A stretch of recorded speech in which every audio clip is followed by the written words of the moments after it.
Welcome to Thursday Night Knives. I'm Bob DeMarco. Coming up, we're going to talk about Lefty EDC's knife dropping.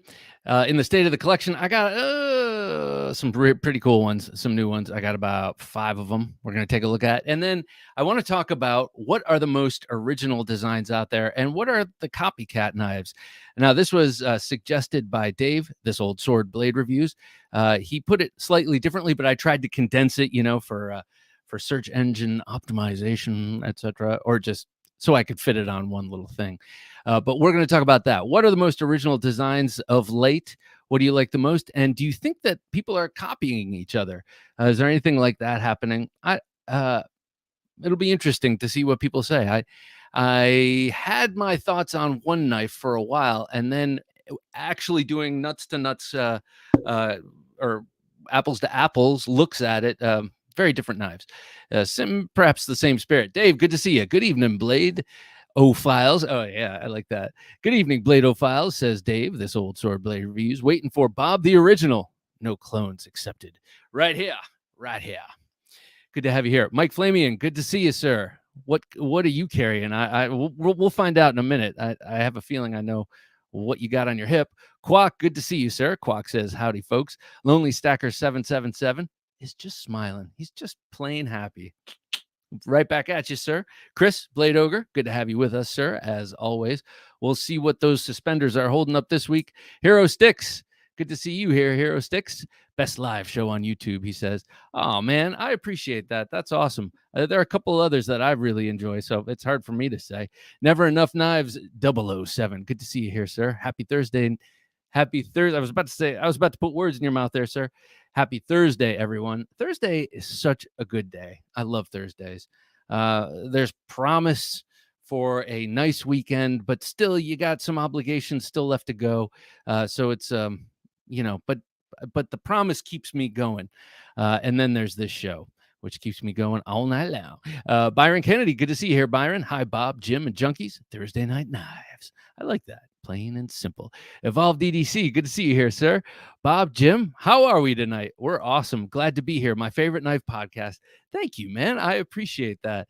That's 2 people who have given me compliments in the last couple minutes. And man alive, does that put wind in my sails?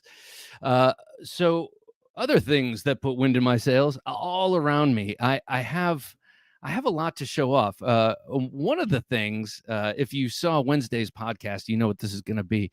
But I have an absolute grail here with me. It's a lifelong grail or something like that.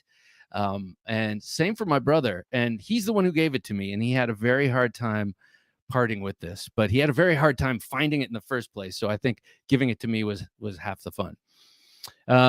We're also going to take a look at the Gentleman Junkie knife giveaway knife. Now, that's next week, and we'll be giving that away to the Gentleman Junkies on the Wheel of Destiny. Kay Mason, good to see you here, sir. Good evening, Bob, Jim, and fellow Ike-mo-maniacs. Kay Mason, thank you for keeping us all literate, man. Ike-mo-maniacs. That is what we are. That is what we are. Ooh, that was so cool the way I did that, at Ike-mo-mania. Giveaway is in 2 weeks, says Jim, but we're doing the 3rd week.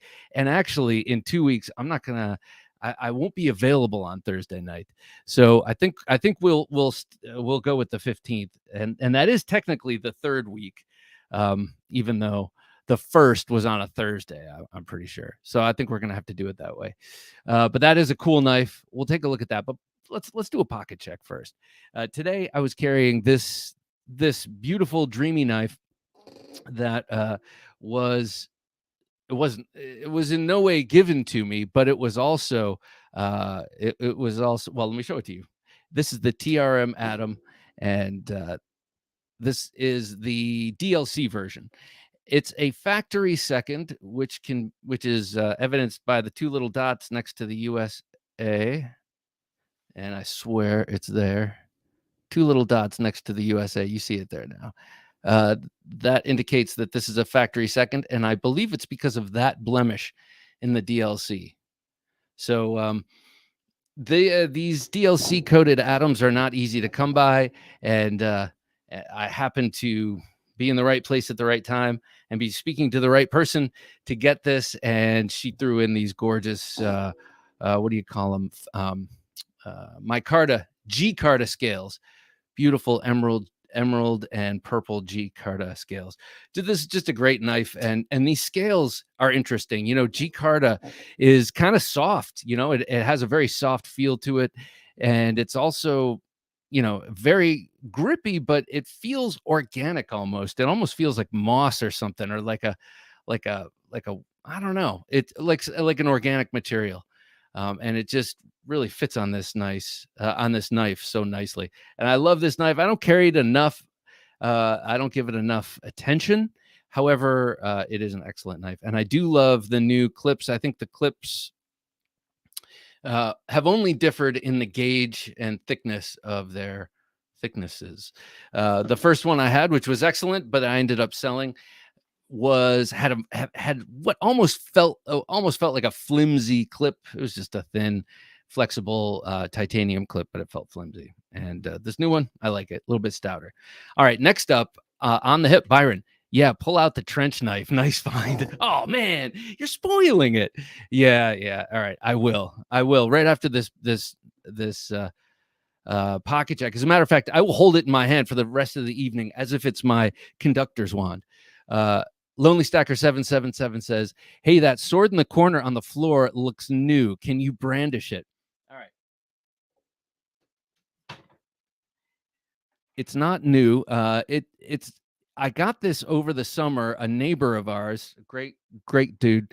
We were hanging out at his house drinking, and we were having a little neighborhood party. And he's like, "Oh, Bob, I've been wanting to give you this forever." And he takes me into his garage, and he pulls this out, and it is a big stainless Pakistan sword here. So look at that. Look at this beast. I mean, you could hurt someone with this for sure. It is not the height of sword making, but you could break a collarbone with it. I mean, you could run someone through with it. But it's got that Pakistani knife smell. I think it's the brass. I think it's the brass that gives Pakistani knives a certain smell. I've had a million of them in my time. I had a lot of them when I was young. Ketmuck, good to see you, sir. Good evening, Bob, Jim, and Junkies. Well, good evening to you, Ketmuck Nesshart. That's me. I want to be a stadium announcer, or maybe like an Academy Award announcer, though the Academy Awards will be gone by the time I get my act together. Michael Morgan, good to see you here, sir. Let me show you what I was carrying in my belt, Michael Morgan, and then you can tell us what you were carrying. Right over here, I have the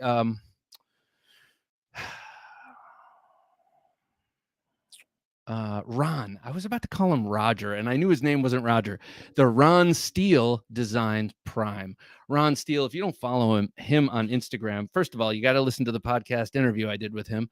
Very interesting guy, living out in California, making these incredible knives, and he hasn't been doing them for too long. This one, double-edged at my request, is the Prime, and it's his one of his first and most signature designs. Drop point, very nicely. Very nicely, what do you call it, accoutered or whatever, with jimping, and he does incredible handles. This one is sedate at my request, but he does very beautiful and intricate handles. Here to listen to Bob wax poetic whilst brandishing a trench knife. Oh, I like it. Okay, I'll get it out in a sec. I promise. Both. Let's see. So this is ADCRV, I believe. ADCRV 2. I think acid tumble washed, and that maroon micarta with the gray and black liners, which happen to be my high school colors, though, big deal. But I do love maroon and I do love black together. And this is just a really nicely understated tactical version of his great, practical drop point knife. Lonely Stacker 777 says, "Still free sword. That's a nice gift." Oh, no kidding. Oh my gosh. I don't mean to sound ungrateful. This guy's an awesome dude, and that he thought of me and that he gave it to me is awesome. Yeah, I sounded like a dick there, I guess. Chris Stanks, good to have you here. Knife people.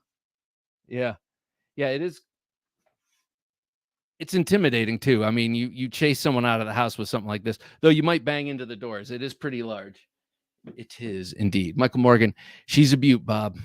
Oh, yeah, thanks. I say as if I made it. I picked it out. I helped him decide what to do with how to make it. All right, next up and lastly in my pocket, Hollywood Tactical. Good to see you here, sir. As always, man. If you're gonna broadcast next Thursday, maybe I will go live because I go into my second surgery for my severed thumb ligament next Friday. Dear God, man. Well, best of luck with that. If you're not going broadcast next Thursday, I am next Thursday. Maybe I will go live because hey man, I am broadcasting. I am going live next week, but don't let my schedule determine yours. Certainly not. So this is the other thing, the last thing I had in my pocket. It's the GEC number 44. My favorite number, incidentally, 44, always has been since I was a little dork growing up. And I got this on my birthday. What is it, 48th birthday or 40? I always get myself several birthday knives, but one has to arrive like on my birthday or it doesn't count. And I keep buying knives until one arrives on my birthday. This was one of those lucky knives. Such a beautiful creation from Great Eastern Cutlery. And this one I've allowed myself to bang around a little bit, like many of my GECs. This built up a nice patina on that 1095 blade steel, but then I ended up polishing it off, and you can only kind of polish some of it off. I can't ever get all of it off. So it gives the blade a somewhat cloudy appearance, and the nickel silver starts to get dinged up, and the wood is, it's starting to show a little bit of wear, and I really do like that. And let me show you this right here. So one of the hallmarks of Great Eastern Cutlery are these awesome, long, very, very useful pen blades. I love their pen blades, and this one in particular is very nice. But why do I not like it on this knife? I'll tell you. It's because when it's closed, it's not just this blade. It would be any secondary blade. When it's closed and you're using that primary blade, you do not get the benefit of the contours of the gun stock style handle. That's a very ergonomically, what do you want to call it? Sound or fast configuration there or profile on the handle. And this is how you really want to be engaging that handle, free from other things like another blade blocking that little bit down here. So you don't use this knife like this, unfortunately.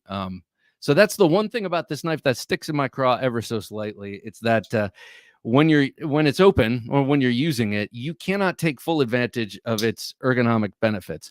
And later on, we will show you a cure for such an awful and dire situation. But these are the knives I was carrying today. Let me know what you were carrying. I had the TRM Atom, the Ron Steel Prime Double Edge, and the GEC number 44. I think it has a name besides Gunstock. I just don't remember what they call it. So what'd you have? That is the next topic of conversation. We got to find out what all you classy ladies and gentlemen and lady is probably most like it would do. Okay, so let's see here. Pocket is doing. Oh, hey Shane, how's it going, man? Pocket is doing fine so far, he says. Well, that's good to hear. That's good to hear because those are the. Let's see. Let's look at this one here. You can't see it, but this pocket is particularly chewed up on these jeans. And I say the jeans aren't ready until the pocket is chewed up. It's kind of a way to determine when the jeans are fully broken in. Hollywood Tactical says, Knife Junkie, one of our similarities is a blade can be double-edged. If a blade can be double-edged, why not?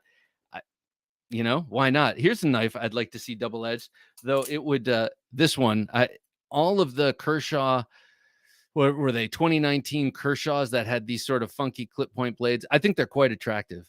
Personally, I like actually what they did with the Swedge, but now that I'm looking at it, you couldn't quite make that double-edged. You could get this super thin and use it to wrap on knuckles. But anyway, a double edge on Bally Song would not work for me because I don't have all those techniques that the Bally Song people have to open up a blade without hitting it on the back of my hand. Hollywood Tactical says 4 is a super unlucky number in East Asia due to its similar sound to death or kill. Why do you bring that up? I'm curious. What did I say? Oh, 44? Oh, well, that's why I have all my knives double-edged, sir. Blade Stuff says, "What's up, everyone? Happy Thursday Night Knives." Well, Blade Stuff, it's awesome to have you here. I was just going to show off.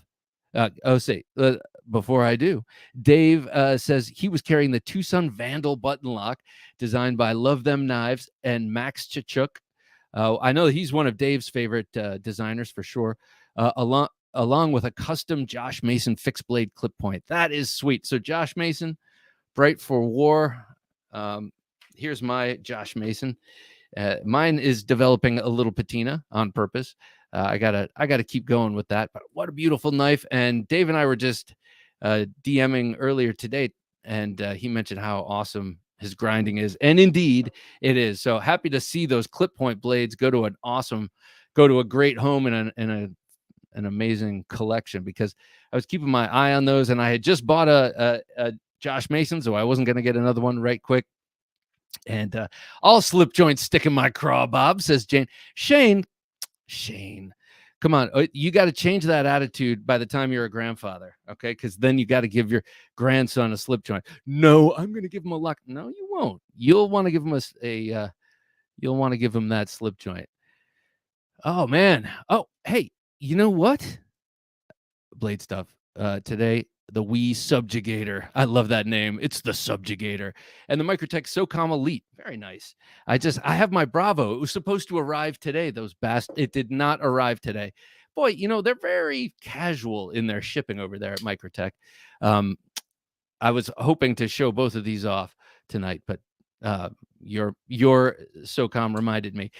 We have a guest. You know him. I know him. TriState EDC, who is a fellow Ohioan, though I am not currently in Ohio. But it's great to have him here. I believe he's waiting in our green room. Hey, how's it going? Hello. It's a long-time listener, first-time caller. Big fan of the show, Bob. Thanks so much for having me. Oh, thanks for the kind words. Here to lift you up. I'm here to lift you up. I felt the energy was low. You seemed kind of down in the dumps. Here to perk you up a little bit. Well, thank you. Hey, man, what were you carrying on this fine day? On this fine day, what was I carrying? I got to tell you, I was carrying two knives that I've been trying to convince myself to love. Two knives I really wanted to love. So one was the Quiet Carry Drift. Okay, was the first one. It's just such a clean design. I really want to love this knife, but I just can't love it. I like it a lot, but I can't love it. And then the other one... Okay. We're going to have to break that down in a second. Yeah, the other one just arrived yesterday, and it's the TRM Shadow. And it's my first TRM. I've never handled one before. I get it. It's pretty, but I have issue with it. It is only day 2, so we'll see. We'll see how that one goes. But I have a proposition for you. Preposition for you. A preposition. Prep. No, the preposition is if, but the proposition is, why don't we do a swap, since that's your first TRM, and I have this one, and I've only experienced the Shadow for a few minutes. Do you want to do once you've done your videos and everything, you want to do a swap just for a short while? This isn't mine. This is from the pass around group, but I'm sure we can. Okay. Okay, I probably missed the email. That's kind of my right. I think there's still time. There's still time. Okay. As long as it takes for me to make a review, you have time, Bob. Yeah, right. Okay. Well, if you want this to check out, let me know. For sure. That's awesome, man. Send it over to check out. It's a very fine and refined knife, just like that's how this is. That's how this feels. It feels so well thought out, right? But there are little things that I feel like were afterthoughts. Like overall build quality, overall fit and finish is so good, and it's so well dialed in, but there are little things that just are in the wrong place and don't feel right. I don't, it's rare for me to have issues with knives, but here we are. Okay, all right. So I'm interested also in the Waypoint. What is it? The Waypoint, yeah, the little scrawny Quiet Carry, yeah. And same thing. For me, I'm a big sucker for good action on a knife. But this isn't a kind of a fidgeter's knife. You know what I mean? Right. This was not made to be a fidgeter's knife. It just wasn't. I think that's really my only issue with it. That and Vanek Super Clean, I've not fallen in love with either. I don't know. hasn't lived up to expectations. Okay, let me ask you this: how do you differentiate between steels? What are the tasks that let you know whether you're dealing? Very basic, very basic. Okay. So when I get a knife in for review, the first big test is trash night, right? I'll save up all the cardboard, all the recycling, Yeah. right? That's the first big test. Yeah. And if I have to even touch the edge after one trash night, I have an issue with that steel. If I have to even look at the edge, right? Because that's, I shouldn't have to sharpen a knife every week, once a week. I shouldn't have to. No. And for the buying public, I don't think they should have to either. So that's the way I look at blade steels. Almost especially the buying public in a way. Yes, exactly. Like we are knife junkies and knife nerds, right? Yeah. I'm kind of okay with it. I'm okay with sharpening a knife. Yeah, because we get to dote over the knife. Yeah, exactly. We get to nerd out over the whole process and put our glasses on and get down to business. But for the buying public, they don't want to do that. I feel like 99% of them. We are the 1%. Never Enough Knives 007 said today was the Copus Designs Elvia. Wow, never heard of that. Benchmade Spike Auto. The Elvia is that little fruit knife, with the reverse edge. Yes. Benchmade Spike Auto. I don't know what that is, but it sounds cool. The Swiss Army knife Tinker, the Civivi Elementum with shred carbon fiber. And Damascus blade. I've been liking carbon fiber more and more now that I'm not seeing the basket weave carbon fiber. I used to always kvetch about it all the time. Carbon fiber. But now I'm seeing these very rich, marbly, shredded, beautiful. Yeah. And I'm starting to like it. Coming out lately are really it's like every other month. It's another step up, it seems like, on the new releases. Tim Simcoe, good to see you here. I got the Stretch 2XL in my pocket today. The big boy. Apparently so. 2XL. When did they do that? I didn't know that was a thing. I had no idea.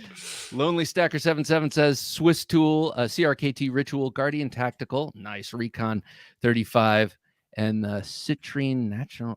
That must be a torch. What is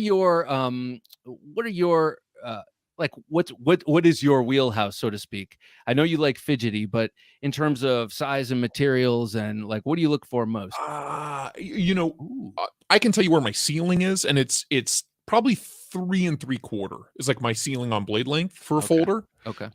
Anything beyond that, and it's like, I think it's a blast. I think it's a lot of fun, but I'm not leaving the house with it. Like the Yojumbo, right? I mean, I love it makes me giggle every time I pull this thing out, but there's no reason to own it. I'm not going to work with it. I'm an insurance agent. I'm not walking into the office with this thing in my pocket. Right. Yeah, if you're going to work with that knife, it's the kind of work. Well, I carry mine to work. No one would even say anything. They'd be like, there goes the knife guy, Shit. Shane Gables carried his Medford Praetorian T all week, Bob, and I loved it. I had a Praetorian. It wasn't the titanium. It was the half titanium, half. It was the thin, light one. If you can have that, I ended up getting the prissy one. yeah, exactly. I ended up getting rid of it, and I sometimes miss it. Weirdly sharp knife for such a fat blade with a low grind.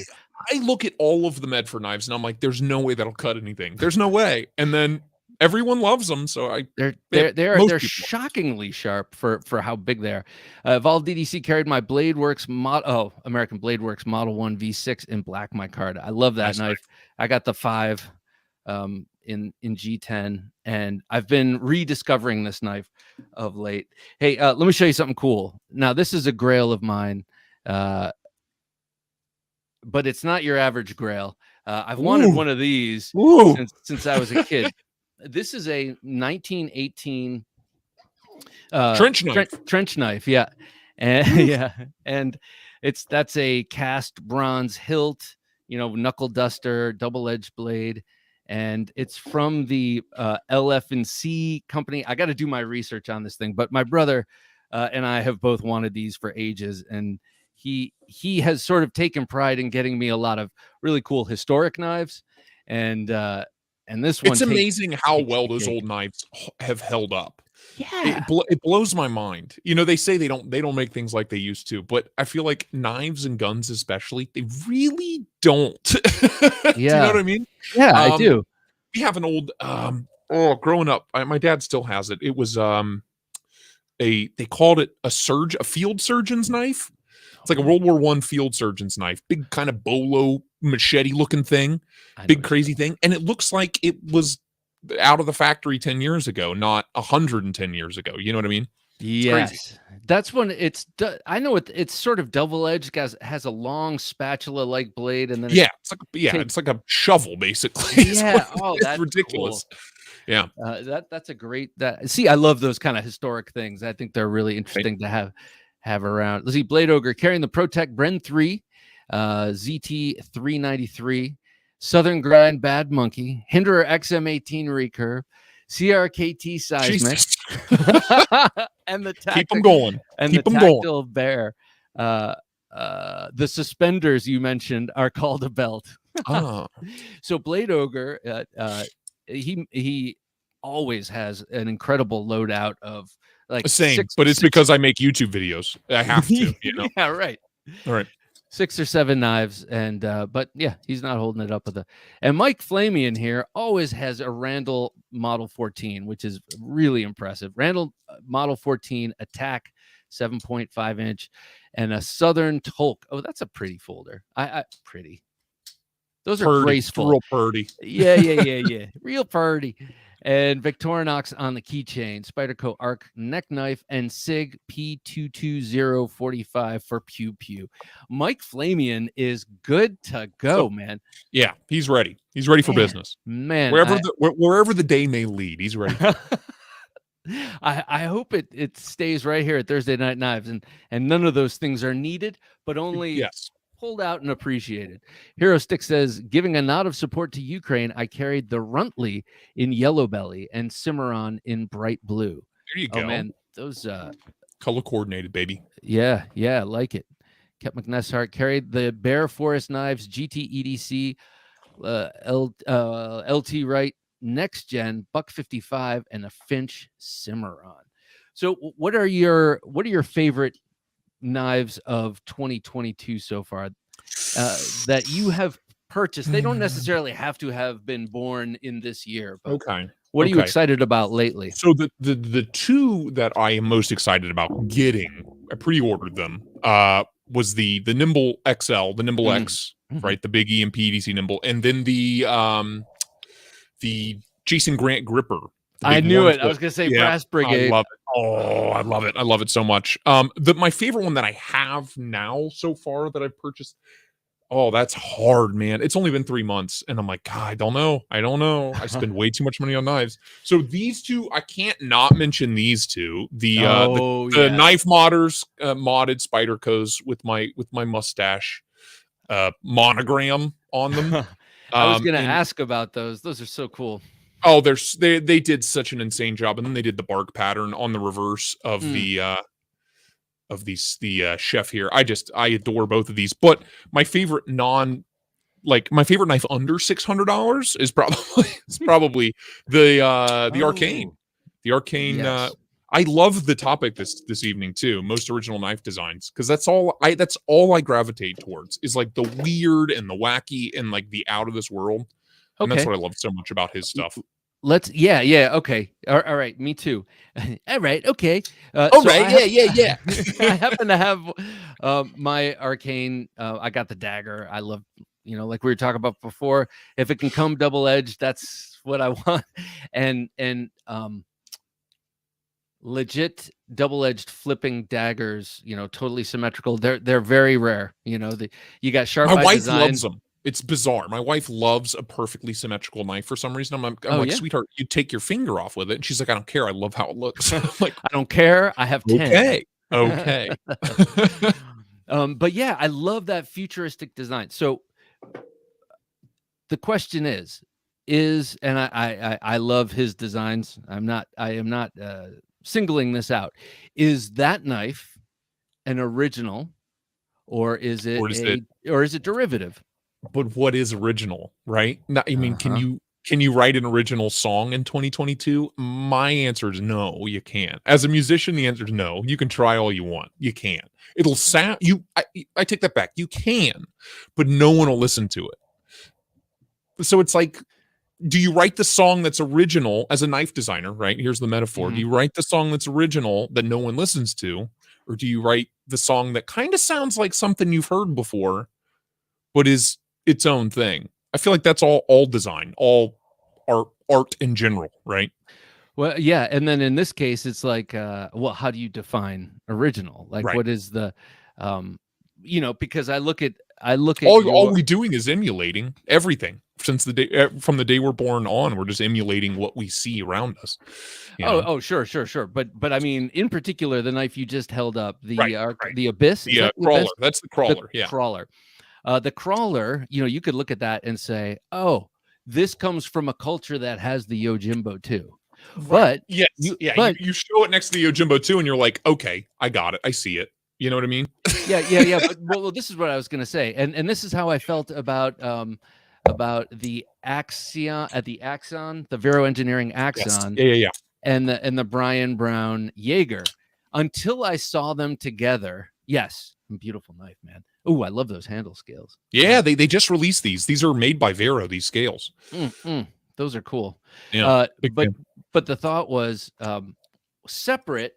It's also the same with the Rotten Designs Evo. I was like, it looks just like a Strider. Yeah. And then you put them together and you're like, no, it doesn't. It's just, it's got some general, characteristics. It's a stretch 2 XL. Oh, I got you. It's not a 2 XL. Well. All right. Thank you, man. Hag 90, good to see you here, sir. Hi, the Knife Junkie. I carried the Tucson 265 today and sharpened it yesterday to be ready for tonight's show. Well, now that's what I like to hear. Design. God. Which one is that? I can't get them straight. I can't either. God, I can't either. That's way above my pay grade, man. But you talk about a wholly original knife. Is this TS 195 from Tucson? God, yeah, it's just nice. Unlike anything I've ever seen or handled. It's just so, and it's an integral. This bizarre kind of, I don't know. I don't even know what to call it. What, the blade? Just any of it. I know what to call the blade, but it's just so wacky. It's like a Gavco-esque on the top, but I don't know what to call the handle shape. It has this crazy milled pattern all over the handles. I don't know. Everything about this knife is bizarre. Wait. Hold. I'm sorry. Can you hold the blade up again so I can see? Is that an actual trench knife? Yeah, that's a real one. My brother hunted that down. He's got his people. He's got his people. Scary. Yeah. Okay, so I'm going to call that a double-peaked Wharncliffe. I have this thing lately. I'm calling everything that's got a double peak double-peaked. Hey, Gear ND, good to see you here. Like, this is double-peaked. Is that the Pretatout? Pretatou, sir. Pretatou.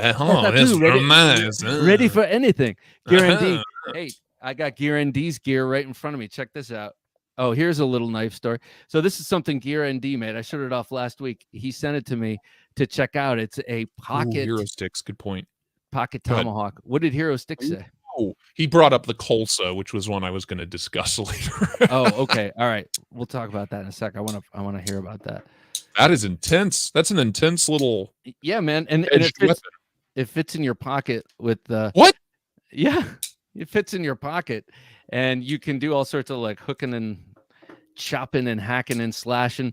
But he also sent this cool little pocket EDC Tonto. So I love that not everyone. I love that people though feel like I did, or like a lot of designers do, that their love for knives is so transcendent that they have to somehow make one. Right. And right. I've made a few. I did it when I was a teenager. You know what I mean? Yeah.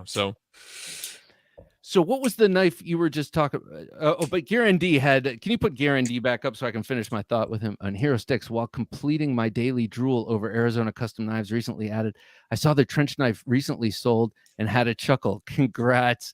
Incredible piece. I don't think my brother bought that there. He's like a back room Craigslist kind of deal. I think he went to his guy. No, my brother gets he likes World War II rifles and stuff like that. So I think that's probably where he hunted that down. So Guarantee says, here's a little knife story. 280 20.5s confiscated at the border on their way in a year ago. That's going up north. Fought hard, Yikes. worked to re-export them, and had someone bring them back from North Carolina. I beat the... Jeez. Oh, Yikes. man. God love you, Guarantee. God love you. That's... You know, my knife is one day late. I ordered a Microtech SOCOM I go into full Bravo. panic, dude. If it's 10 minutes later, I'm like, where is it? Where is it? Oh God, yeah. I'm going to the office. Maybe they brought it to the office. Yeah. Johnny Casada, good to see you, sir. Howdy, y'all. In pocket today is my Cold Steel American Lawman. That is a great crossover Cold Steel. That's a tank of a knife too. If you're not into carrying one of these around, an American Lawman, a little big. What? I use it for work. Yeah, I'm a carpet guy, you know. I work in the mailroom. I need the blade length. Okay. Yeah, you know, doing this all day, it's just it's a nightmare. Professor EDC, good to see you, sir. Sir John. Professor, good to see you, Professor. 1, Professor. Bob, Jim, Junkies, hope you're all enjoying a great show. Carried the Umnumzan and Beg Knives glimpse. That's a cool looking knife. And the GEC 44. What do you know? All the Todd Beg knives are wild. Talk about original designs. But that's, to me, that's one of the songs that not many people want to listen to. Personally, that's not a song I want to listen to. I think that in terms of over-designed knives, he does it best. Yeah. Or some of the best. But to me, it's like too many notes. I do like the field grade. Jim Skelton used to show off his red field grade bodega, and it was very simple. I guess the field grade is less ornate. Have a nice day. Have a knife day. Do that every time. Good to see you here. But field grade is like the norm, the kind of normal. I feel like his watered down is still pretty insane, you know? Yeah, as is the price. Right, you know, right. And I don't mean to gripe about price. I'm certainly not. But I just still have trouble seeing myself ever paying that kind of money. I got to say, Jan, what up, y'all? What up, Bob, Jim? What up, Sorry, Jan? I'm late. What's up, man? Good to see you, Jan. Welcome. Unless it's a custom, unless it's something that something truly special, right? Yeah. And you're involved in making, and it's 100% yours. Right. So what thoughts do you have on? Do you have any copycat knives? Anything that you can think of that you think is beyond the pale? That is just like an knife. You know what I mean? I feel like that's half of my collection. You know, like the Quiet Carry Drift. Good to see you. The Quiet Carry Drift's a good example. It's just an knife. You know, somebody looks at that and they say, "Wow, that's a knife. Cool." They're not going to know it costs $300. They're not going to know the difference. To like someone, I always try to look at knives as like an outsider first before I look at them as a, someone who's just literally like swimming in them all day, every day. The Kaiser original is the same way. It is quite literally just an knife, Yeah. There's not, I say it looks like anything else? No, but it does just look like any other knife. You know what I mean? Yeah. It could generically fit. You slap any brand on this and I would believe it. You know what I mean? It doesn't matter who made it. It's just a knife. Yeah. Nick Martino carried my lovely, what's up, man? Lovely SNG from Bob, LOL, along with a bunch of other stuff that fills my pockets. That's funny. Nick's green thumb, man. He's got a green thumb. He's always posting pictures of his cool plants. His house is full of them. He's got as many plants as I have knives. Great dude. Love you, Nick. God. Good to see you, man. Man, I don't know. I wish I had that kind of. I have a jade plant just barely holding on for life. I have a cactus and it's struggling. So this cactus, like, dude, you don't even have to water me. What are you like once a year? Once a year, you give it a couple drops. Yeah. How is it that you're killing me? This I don't understand. Yeah. Let me show this off real quick because I keep forgetting to. Next week, Steel Ovan. Good to see you here, sir. Next week we're giving this away. Wait, let me get these other very sharp items out. Giveaways. Oh yeah, free stuff. The people love free stuff. This one is for patrons. So this is not free stuff. This is more appreciation. But yeah, I have a growing stack of giveaway knives, and I have to figure out where and when. Yeah, I get You it. know what I mean? Because, Yep. but look at this. This thing, this was donated to the channel by Dave, This Old Sword Blade Reviews, and he is very generous gentleman. He's given us a lot of stuff. We've given away a lot With of the knives here. arms. Make good stuff. Have you? Stuff Yeah. For the price. Oh my God. So this is the second. This is the second. We had the Harvest here and gave that away also from Dave. But this one to me is hard to let go of because, first of all, it's very comfortable. It's contoured. To be fair, jade plants are hard to kill too. Okay. Thank you. Okay. All right. Thank you. So there's a method to his madness. It is true. Like it was thriving for a long time. I think it despises me actually. It lulled you in a full sense of security, and then right when you thought you were a good plant owner, yeah, here we are. I betrayed it and forgot to water it for a long time, and then it's because of the guy who ended up taking my office or my office space. I don't have an office, but when he took my space, he took the plant and he's like sang to it and stuff. And now it's this big bush, and he gave me a little clipping. He's like, "Here, Bob, this is the jade. Hopefully it lives this time." Anyway, this is K110 steel, which is like D2, really nicely contoured. What am I calling it? Thunderhead blue. I love this Thunderhead blue. It's sort of like, yeah, it's sort of gray. It looks like a really nice looking sky, like in Ohio over the ochre fields. Every time I drive home, once a year, yeah, is when the skies are blue around here these days. Whenever I drive home, it's funny, and it's only incidental because I find Ohio to be beautiful. But every time it is a really pretty place. It is. But whenever we cross over from Pennsylvania into Ohio, for some reason, it always rains. Like, and then the rest of the time we're there, it's beautiful. It's just like a welcome. Yeah, you hit the border. Here it comes. Here comes the rain, man. Yep.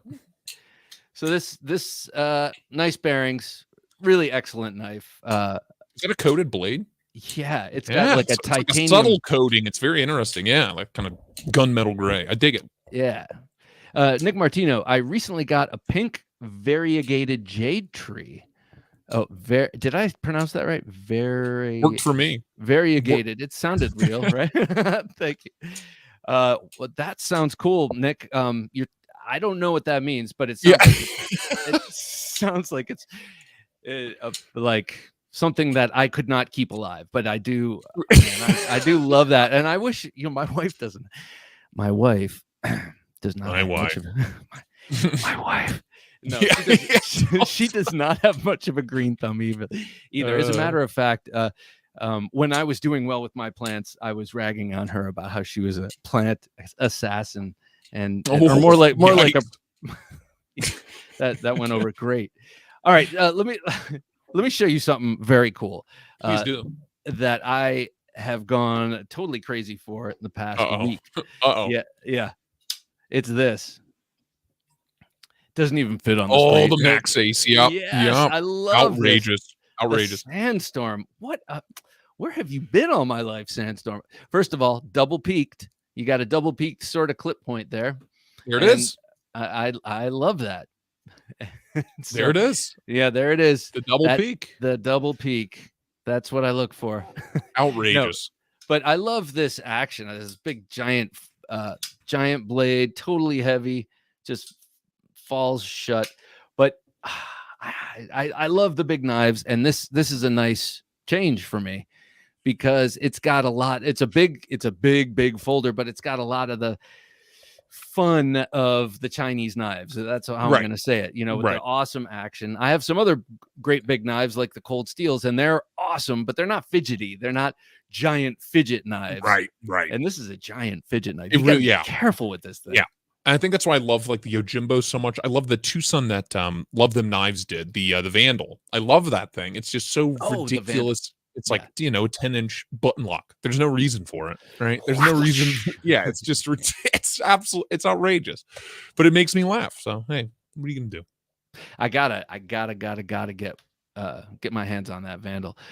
No, this is not a K-Max ROM. I don't know who designed this, but was it Derude? I always hear the Derude song when somebody talks about the song Sandstorm. If you heard it, you would know it. You're talking to an old man. Yeah, it came out in '99. So. Oh, yeah. I don't know that. I don't think there's any words. I don't think there's any lyrics. It's that. If you listen to it, you'd be like, "Oh, holy crap! Yeah, that song that will now play in my head." No.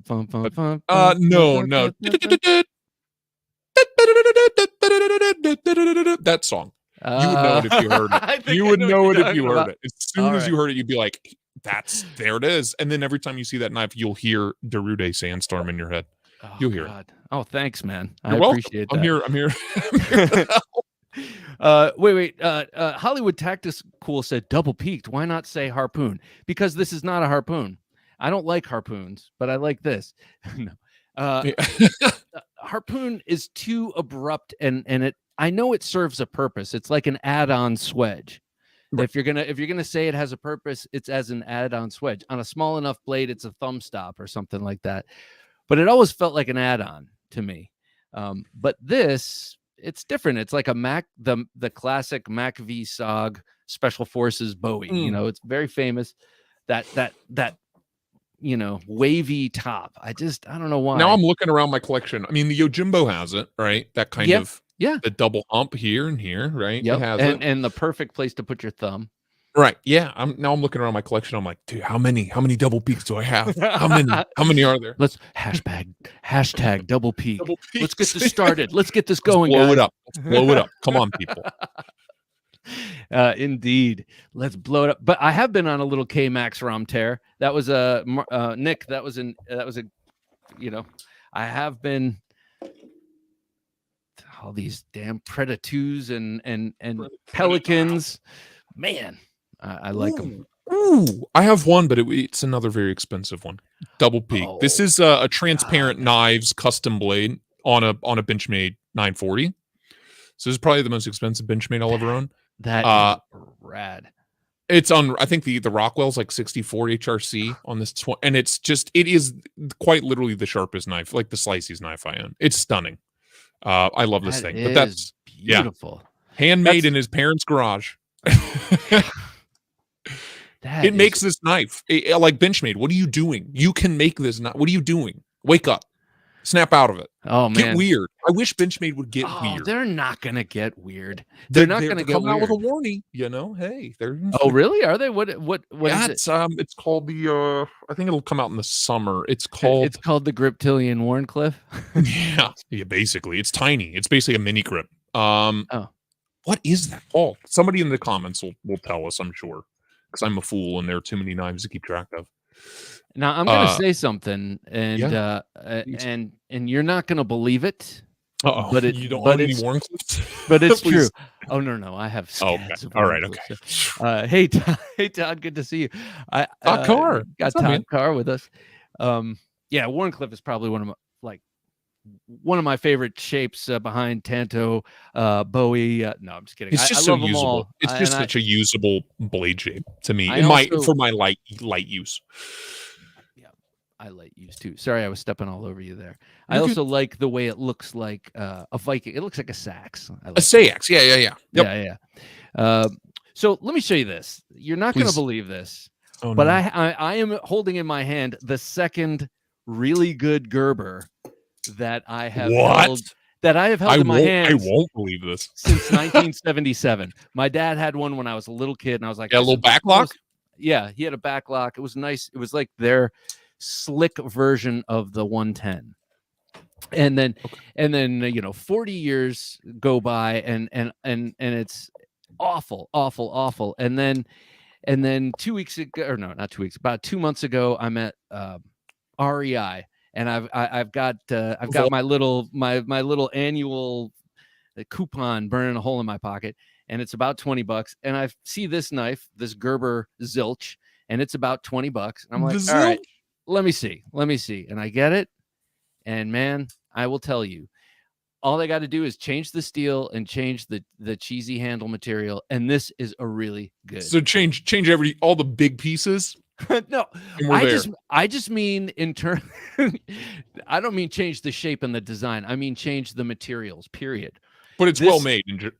Otherwise, yeah, it's got great washer action. Okay. Where is my? Oh no, where is it? Is it a paraframe? Oh no. Wait, is sax pronounced sax or seax? I've heard seax. That's how I used to call it, and then I've heard most people say sax, so I've just started calling it sax. And then the Scramma sax is the big one. Let's see. Shane Gables says, my Benchmade Contigo is one of my favorite knives of all time. That is a cool knife. That is definitely one I regret getting rid of. That was probably the best made Benchmade I ever had, and also probably the coolest. William Quirk, good to see you here, William. Very interesting show tonight. Glad to see great variety. Keep up the good work. Well, thank you, sir. I appreciate it. I will indeed. I was looking for my mid-70s Gerber that I have. The old backlock. I have one. I can't find it. I can't find it. It's in there somewhere. I got to score my dad. Aberdeen Blade says it's worth zilch. That's He's a little. See, that's a pretty apt joke, though. Because it is inexpensive and it is kind of worth zilch because of the materials. But I got to say, the design is on point. The blade shape, even the geometry.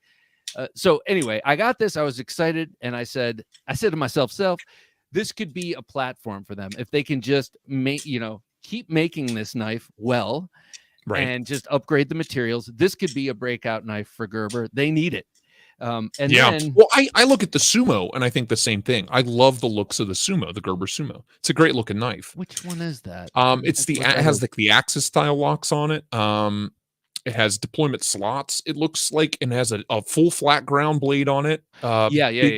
Yep. It's a beautiful little knife, and I'm just like, it's like 3 CR or 7 CR blade steel, and I know that the scales are made out of recycled pop bottles, and I'm just like, this is a beautiful knife. Make it well, and we will buy it. Like, yes, we can forgive your sins of the past. Just make this knife good. Make a bunch of your knives that look cool, good, and we'll come back, I agree.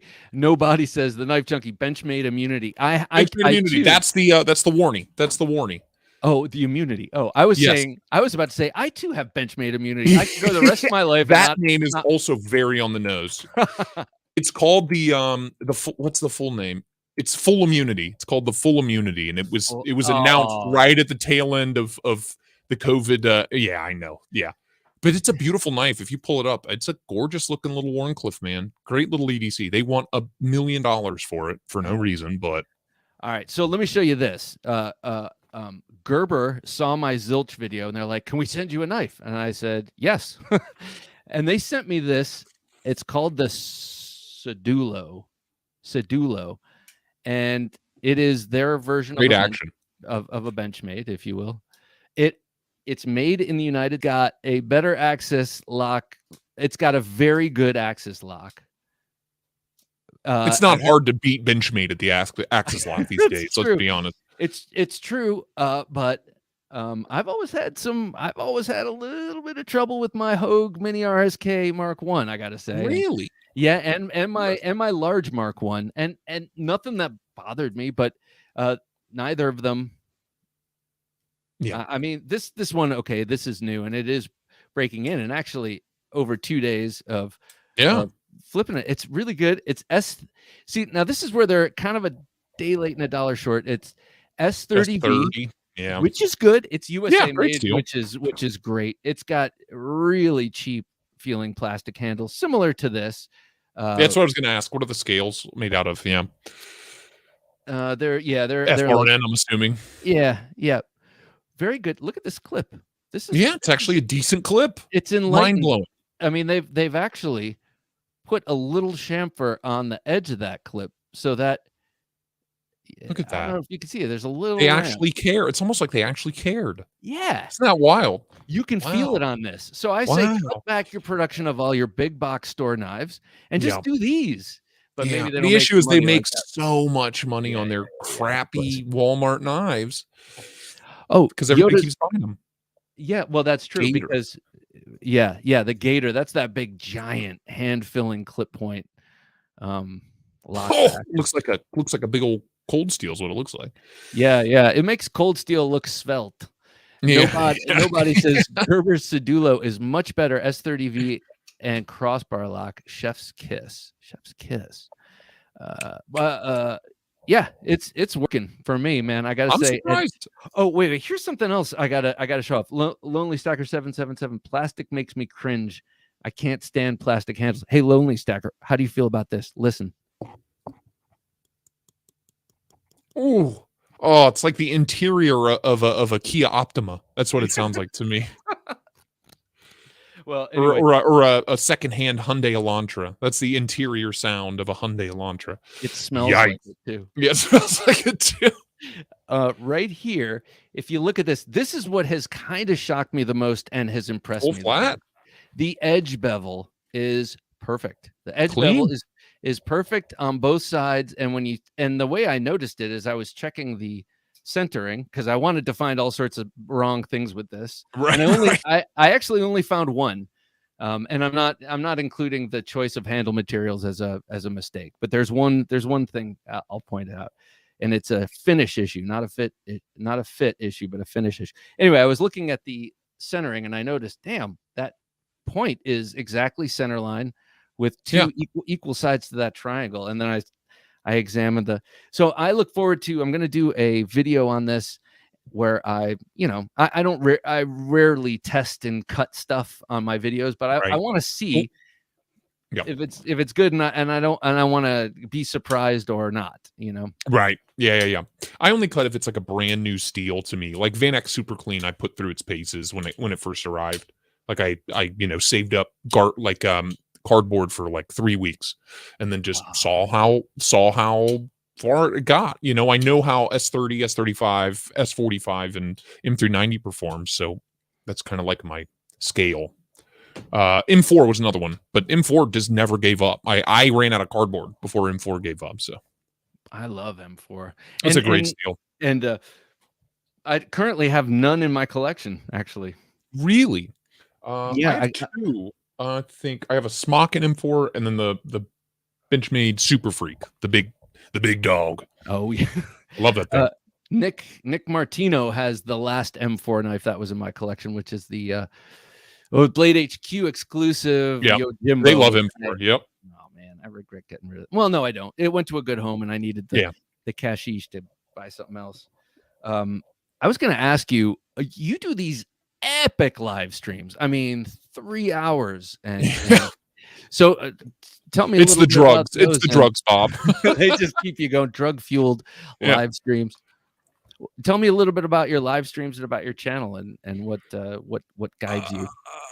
Well, I started it because I watched a year's worth of knife YouTube and I was like, I could do this better. Honestly, that's my honest. I love all of the channels. They were all inspirations to me, including yours. But I was like, there's a way to make knife videos that nobody else is making. And I was like, I know how to do that. I have the ability and the equipment for it. So I started, and my first videos, like everybody's, were awful. But, I developed kind of my style, kind of like Ken Burns documentary style is kind of how I describe my videos, just on a much more epic scale even than a Ken Burns. My live streams are more Ken Burns length, honestly. What was the last one 2 days ago? 3 hours and 5 minutes. 14 minutes or something. And 3:35 on Sunday. Yeah. I just, once I get started, we go down these rabbit holes. We go shopping on yes, please go watch that. Yeah. It's a good one. Boston. In the end, never hand. Yeah, it's a good one. It's all royalty free. Don't worry, Bob. But cool. we once we get started, we usually end up shopping is how most of my live streams end up, and we either end up on a random website and we'll just go down a rabbit hole. And once you fall into the rabbit hole, you don't stop falling until you hit the bottom, which is usually when the stream ends. So and on it, people, we all have a good time. It's more just like us. Imagine sitting in a room with your friend looking at a ridiculous website and looking at things you can't afford. That's basically what we do on my live streams. I love that. It's a lot of fun. It is. It's a lot of fun. And I'll have people in the comment section like, oh, check out this website. They have the weirdest stuff. Like we went down the Bud K rabbit hole 2 Oh, streams ago, and I had never been the one that's 3.5 hours long. I had never uh, been on their website before, oh and man. God, dude, I think we went through every single page of that website. When It I was was a a lot kid, of fun. the Bud K catalog, my best friend used to get it, and we would pore over it. I want that. I want that. Yeah. You know, Oh, like dude. It did. yeah. It takes me back to my childhood getting the catalogs in the mail, like the knife and gun catalogs my dad would get. That's kind of the mindset that the live streams put me in. They're a lot of fun. We have a ton of fun with them. Oh, I love that. I love the idea of hangouts. You know, we've done hangouts here. Well, that's kind of what this is, Yeah, basically. Yeah. but the idea of you know, I have no one in my immediate life around me. You know, I can get some people to care for just a short period of Right. time about Right. knives, But but you have I to get very they 3.5 hours and they still care. And they're like, yeah, oh, it's over, after 3.5 hours. And I'm yeah, like, I gotta eat, yeah. man. I'm Go get a sorry. job, man. Yeah. TriState has good flow. The conversation doesn't have highs and lows, which makes it easy to enjoy the ride. You sweet man, Lonely Stacker. Thank you. That's pretty You're a cool. sweet man. A lot of sweetness here. Yeah, Jim, we what was went on that? the LAPG website too a couple Oh, streams ago. That was a nightmare. God bless. uh, I messaged them on Instagram, tried to get a sponsorship out of them, out of this horrible website. They never respond. Byron says TriState EDC, the best place to get Sunday brunch and then go knife shopping. That's Sunday awesome. mornings at what, 9 a.m., 9:30? No, we started late now. We were like 11 o'clock because the West Coast isn't up at 6 o'clock on a Sunday. Christina says Kale does have good Kale. live. It's okay. I forgive you. Lonely Stacker 777 says it's a millennial thing to go over someone's house and just surf the web Yeah. for Oh, hours. when I was a kid, we would when the internet was this new fresh thing, right? And only like one kid in your friend group would have the internet. We would all go over to his house and we would all surf the web on his, the family computer in like the kitchen or some. Yeah. So that's kind of where the inspiration for the live streams comes from. It is a nostalgia trip for me. It really is. Hero Stick says like the back pages of Soldier of Fortune magazine. Yeah. Oh yeah. My brother used to get that every once in a while. And my brother, yeah, exactly. We were like suburban kids, and my brother's getting Soldier of Fortune. And if my mom found it, Yep. what the hell is this? Like, worse than a Hustler mag, honestly. Jesus. Yeah. Yeah.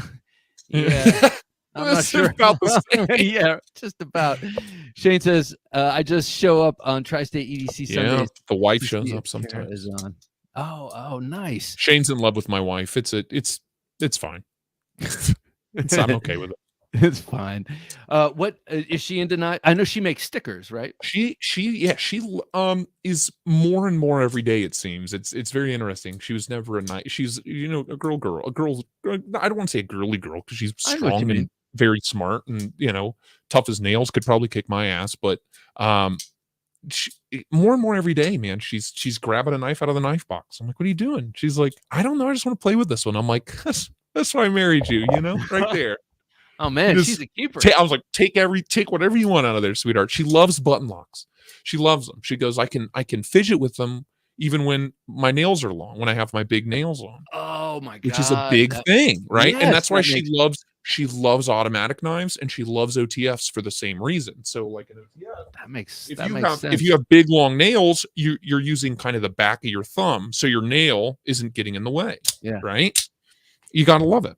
Ooh, so that's why she those new. Yeah. Axial Gear. Yeah. Love them. Use code TriState10 at axialgear.com. I'll have to check that out. Wait. I'm sorry. Go back to the last comment, Jim, if you would. Z-Man. Knife Church. Z-Man's EDC. Good to see you, man. Look forward to Knife Church with Cole every Sunday. Hallowed be thy grind was something that came up, I don't know, a few months ago. I found a reverb effect for my live streams, and I turned it on, and I was like, welcome to the Church of TriState. I was like, bless thou blesser, hallowed be thy grind. And that's it. Just oh my god, on a Sunday morning at 9:30. It was great. We have a lot of fun. Oh, Kale. Oh, Kale. That's me. That's me, Bob. Hey, have you gotten your hands on the Jack Wolf knives? I haven't, but I saw the pictures, and I am not a slip joint guy at all. I'm not a slip joint guy. I have a double detent deal from Tucson, and I hate it, but those knives are gorgeous. I love the a very Pena-esque kind of retro modern, that vintage retro modern taste. Oh, I love it. I love it so much. We got Jonathan and Ezekiel. Good evening, guys. All the Shredder Knife reviews. I love their channel. Everyone sub to the Shredder Knife reviews. They have the most wholesome channel on YouTube. Please sub to them. They're amazing. I like to tease my daughter, who's about Ezekiel's age. I'm like, what are you doing, sweetheart? Where's your knife channel? Huh? Daddy, you won't let me have one. Well, that's immaterial, child. This is the Jack Wolf. I love it. I love the way it looks. I got that carbon fiber, and I'm so happy about that. Because I don't have anything like this in my. I mean, I have knives like this in my collection, but no carbon fiber like this in my collection. I also love the bolt. Like it's so old school with the bolster on both sides. You know what I mean? It's kind of like the scale sandwich between the raw titanium. I adore it. It is something else, and the bolsters are integral to the liners. So these are solid slabs of titanium. Yeah. No breaks, no nothing, no gaps. Yeah. I love it. A full height hollow grind M390. Beautiful belt set. These are Rayot made, right? Yeah. He's not allowed to reveal contractually. I have a feeling it's not Rayot. Those he had some prototypes made by them. Yeah, usually Rayot's like, tell them. You know what I mean? Yeah, Crazy. I don't know who made them, but they did. That belt set's gorgeous, man. Yeah, it really. The finish on that blade is stunning. Sucker for a good belt set. And here you get the full use of that shape, because with this kind, it's a gun stock shape. Yep. But when you have a secondary blade there, that secondary blade obscures the contours of that gun stock, so you don't get the benefit of the ergonomics or the feel of it. Right. So I never quite got why. Well, I shouldn't say I never quite got. Now that I have this, I don't get why they have this secondary blade. Remove the second blade from the other one, you'll get it real quick. Right. Yeah, exactly. They're good looking knives. I knew he was coming out with knives, and I'd heard, but I had never seen them until like maybe a day or two ago, and I was like, okay, all right, okay, I get it. What about the stout? Have you handled that? The stout I haven't. I was just on Lefty's. I wasn't on it, but I was in the chat section complaining. I'm like, where's my knife, dude? Saturday? You think I'm gonna get a review out before Saturday? Come on, man. Not happening. It takes me weeks to get a review done. Yeah, but no, I haven't yet. I think I'm next in line. I hope. I really look forward to checking that thing out, man. Yeah, it's a good looking knife. It's a little ugly, but at the same time good looking. You know what I mean? What about it do you think is ugly? I'm just because Lefty made it. I just okay, good. Because I'm like, I don't know what part of it is that, because I think the blade is. I really like the blade. The blade does bother me. It really does. It really does bother me. Yeah. Like this kind of stuff. This like the Gavco kind of stuff. This the double point, as you call it, or whatever. Yeah. The double hump. That bothers me. Do it for me. Yeah, it usually doesn't. Like the Yojimbo is like the one exception to the rule. Well, that and this, because I mean, obviously. But then I look at this, and I'm like, you know what? It's not that far off from the stout. So I just have to hold it before I tell you how I feel, you know. I definitely want the Venom Jack and probably another, says Nick. Yeah, he's gonna be so he's got a bunch already, like these Jack Wolf knives. These are the first he's released, but there are more already made. Right. That's all. So it's a Pena pricing, $274. I mean, about the same as a Pena. I would like to get a Pena. I do not have. I love it. I love the Raptor. I just adore this little thing, man. I just adore it. It's stunning. And this is the one knife that no matter who I am with, no matter who sees it, people that have never carried a knife in their life, they're like, that is a really pretty knife. This is the only one. Nobody could. Yes, this is the only knife that ever gets public like appreciation out in the wild. It's very bizarre. I think just because it reminds everybody of their grandpa's knife, right? They're like, it hits something. The bolster up here. The bolster and the micarta. Does it, but I gotta say the blade shape I love, but to me I see that as a knife person's blade shape. Right. Right. In a But way, it's such a useful little knife too. Oh, That's what I love man. about it. As pretty Yeah. as it is, it's such a great user day to Yeah. day. Anyway, I need to not going get to go chop down a tree with it, but no, no, no need, no maybe. need for such things. What about fixed blade knives? Do you have any fixed blade knives in your I tell you collection? the one I have now, and is probably like the first fixed blade I've ever had, and I've been like, I get it. I get the fixed blade thing. Mhm. Is no surprises. Mr. Mike Imler's Sea Snake. Oh, that's a great knife. It's the first fixed blade I've ever held, and I've been like, I totally get it. And this is actually one of the first. I think this is his personal Sea Snake. He let me borrow Oh, it. no way. Yeah, so it's just such a great. It's so tiny, like it's no bigger than than a normal pocket knife that I would carry day to day. Yeah. So Yeah. it has not left my backpack since it arrived like a month ago, and I'm like, Mike, you can't have your Sea Snake back. Sorry, man. What's I love a it. sea snake? Never heard of it. Yeah, what's that? Yeah. Never. I wasn't in the box, man. But it's such a great, usable, lightweight, great ergos. I just adore it. I adore this little thing. They sell an all blacked out one. And they're so cheap too. They're like $30. Yeah, Like I just put one in every room of the house, and it's ARPM 9. Yeah, I which is think. a great steal. Yeah. I've been really impressed by it. Let me see here. This thing is new. Ooh, what do you got? It's a kitchen knife. A little bigger. Ooh, I've been on a big kitchen knife kick lately. All right, so this was sent to me by Vosteed. Yeah, they're really hitting the social media game these days. They are, and they're sending most people tactical folders or front flippers and such. Yeah. But when they Christ. exactly. Did you say this looks like a stealth bomber? Yeah. The handles. Yeah. All the crazy angles all on the handles. faceting. Yeah. I know. Yeah. In this in the back. Oh my God. I didn't even see that. Yeah. That's for braining your foe. Yeah, right. You got to kill the pig before you butcher it. Right. They sent this to me. Are you interested in seeing a knife? And I said, yeah, I'd like to see one of your kitchen knives, And this is the one they sent, and I really dig the blade shape. I love a Santoku. It's the only shape I use in the kitchen. Is it? Why? It's just that sheep's foot. Your point is basically the same level as the heel of the blade, right? The very back of the edge. So for cutting boards, it's the same reason I love Wharncliffe's, right? For cutting board tasks, I need that blade shape. I just need it. I can't do a traditional like French chef's knife. I can't ever. I'm spoiled by my Spyderco's and my Spyderco kitchen knives and my the tactile knife company sent me their kitchen knife, and it is my review is finished and my channel members can see it now, but that should be up in a week or so. I'm in love with that thing. It's I called it my most used knife, period. I saw that. I saw the your Instagram post of that. Yeah, that was a clip. That reel was a clip from the review. Yeah. Okay. Yeah, that thing. I saw that. I was like, oh yeah, I do want to get one. It is about time that we change our kitchen knives. Or I mean, it's always kind of a slow, right. New knives come in, new knives go out. Now I like this. It's very thin. It's very, very, very sharp. Something about it. I got to do some research on it. Do we know what the steel is? No, we don't. Yeah, that's what.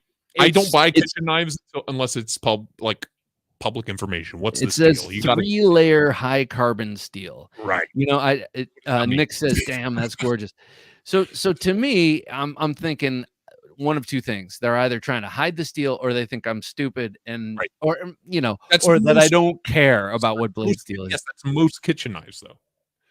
That's almost all kitchen knives. Yeah. Oh, yeah. I think you're right about that. Actually, we have the Shun knives. Got them from our Shun. Yeah, they're very nice. Very nice knives. We got them for our wedding 15 years ago, and they're all right. I have one Wusthof Trident, that big 10-inch French chef's knife that I've always loved, and that's always been my go-to. Right. The Shuns are good, but they're chippy. Mine are, and they may have changed since then, but they've gotten more expensive. I can tell you that. Oh, in 15 years, I bet they have. Yvonne's good to see you. Howdy, Bob, and howdy, Cole. Yvonne, what's up, man? Good to see In you, the sir. house. Hollywood Tactical says Shun uses VG10. That's a pretty common kitchen knife steel, isn't it? Yeah. So other than my tactile, my most used is, and my most beloved is made by Werther Cutlery in Dover, Ohio. Oh, with the swirls. Yeah. S45. S45 VN is the blade steel on that. Me? And it's like $110. It's a full-size kitchen knife. With the wooden handle and the little tiny swirls all over it, I've been right? begging them for a discount code or something. I just like worship that company. My grandpa had a set. My dad had a set. I have some now. So. My mom gave me. I have a chef's knife and a paring knife from them, and they went to their. That's so cool. Well, that's toured Ohio, the factory. baby. Yeah, my parents toured the factory. Dude. It's just like a thing. I don't. It's just a thing we do here in Ohio. Go to the knife factory. You know. Yeah, it's on in our blood. Day. Yeah. How's it going, Redacted? Good to see you here, sir. I doubt seriously that Vosteed is trying to hide this deal. The people behind Vosteed are fantastic people, and I'm sure if you asked, they'd be glad to talk about. Probably, actually, the person I've been talking back and forth with, I asked her on. Well, I didn't ask her on purpose. Fine. Okay, there you go. Answer. Problem solved. The swinging axe. Thank you, sir. I appreciate that. 9CR has been great on a couple of Civivis I have it on. Yeah. So yeah, it's nice. I like it. But it's suspiciously sharp. I'm concerned that over the next couple of weeks.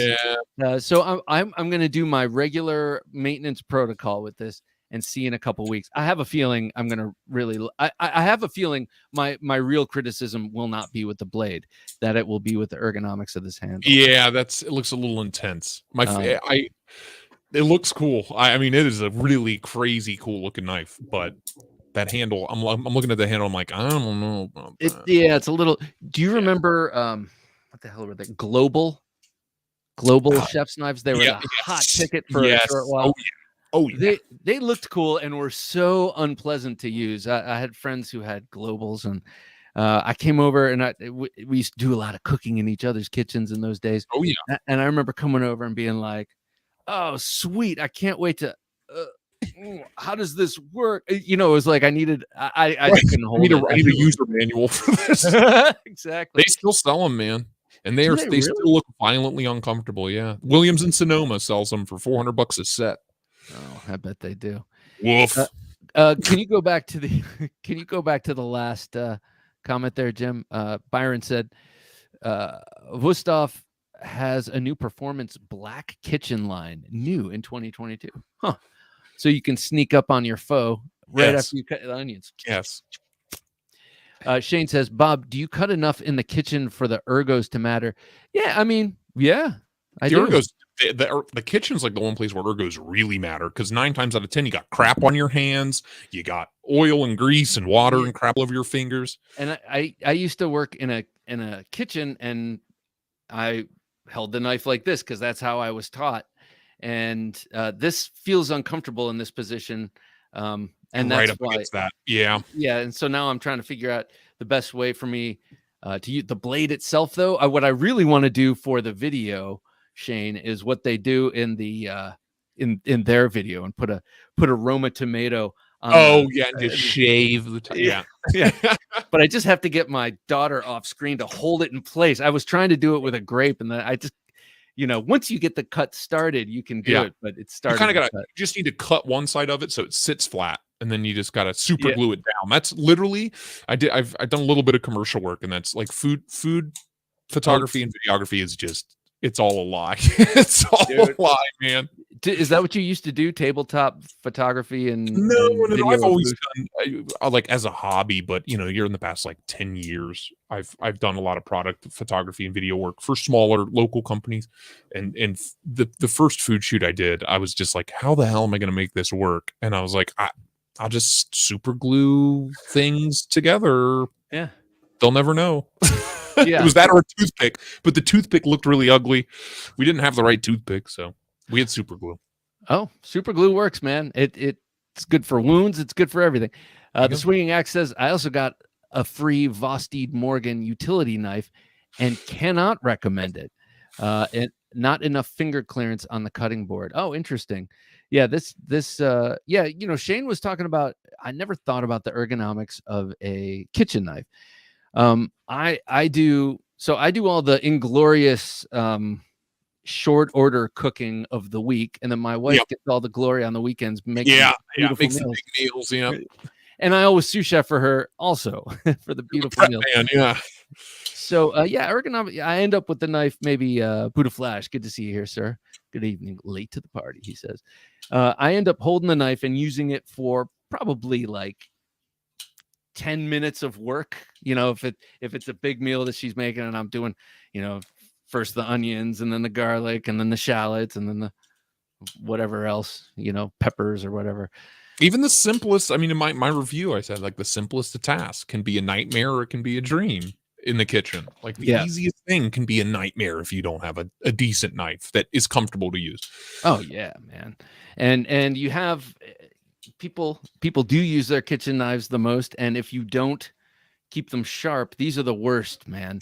Kitchen knives, dull kitchen knives are so dangerous, man. People don't realize it, but you can really, you can jack yourself up with that. It's also, what is it, like 89 or like 92% of all knife related crimes are done with kitchen knives? So yes. There's that statistic. We like talking about that here. Actually, that comes up every once in a while, and that conversation leads only one place, and it's inevitable. And that place is like, oh, well, if you're gonna get murdered by a knife, what knife do you want it to be? Right. And that's always a topic that I'll entertain for a moment, and then I'm like, oh, a sharp one. Right. You need the old, like the onion covered, garlic, salt and pepper covered, like dull 20-year-old kitchen knife. Don't give me that. It's gonna hurt. Give me something nice and sharp. I won't feel it. Yeah. And I'm done. I'm okay with that. Make it quick and painless. I'm scared. Please. Lonely Stacker says, I'm sure it cuts cake just fine. Yeah. Yeah. Oh yeah. I think it does too. Shane says, I don't think I've ever used a kitchen knife more than 2 minutes, so it never crossed my mind. Yeah, but if you, add up a lifetime of 2-minute sessions in the kitchen using a knife. I mean, how many years of your life have you spent with that kitchen knife in your hand? That is true. And if you have demanding rugrats constantly requiring to be fed. Now, let's see. Buddha Flash says, if you train in knife fighting or defensive knife, train with a kitchen knife. That's funny. There's always one nearby. I think that's why that's usually the case. Yeah. And if you look at the companies that sell training knives, frequently you'll be able to find a training knife in a 10-inch butcher knife. Yep. Which is always a little menacing to see that. Yeah. A little bit more kitchen. Yeah. It's like, 20-year-old Cutcos never sharpen once and they slice like butter. That's funny, Yoda. My mom had Cutco knives growing up.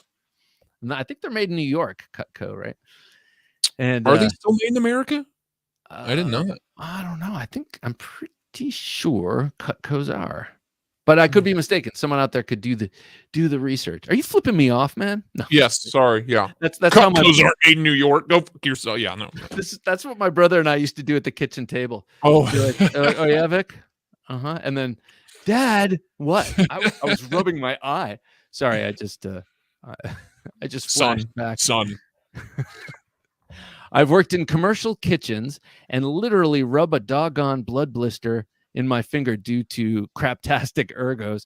Yeah. I used to be the only one who had in this kitchen. It was an Italian restaurant, and there were 2 sets of knives on the walls, and they were like rented knives. And every week the guy came and sharpened them, and no one ever used the butcher knife, which was this. It was like the big saber. Yeah, they're just ridiculous. Like a real butcher's knife or a real chef's knife. It's like a 12-inch blade. It's ridiculous. Yeah, exactly. This thing was, doesn't Cutco own K-Bar? That's what I thought. Yeah.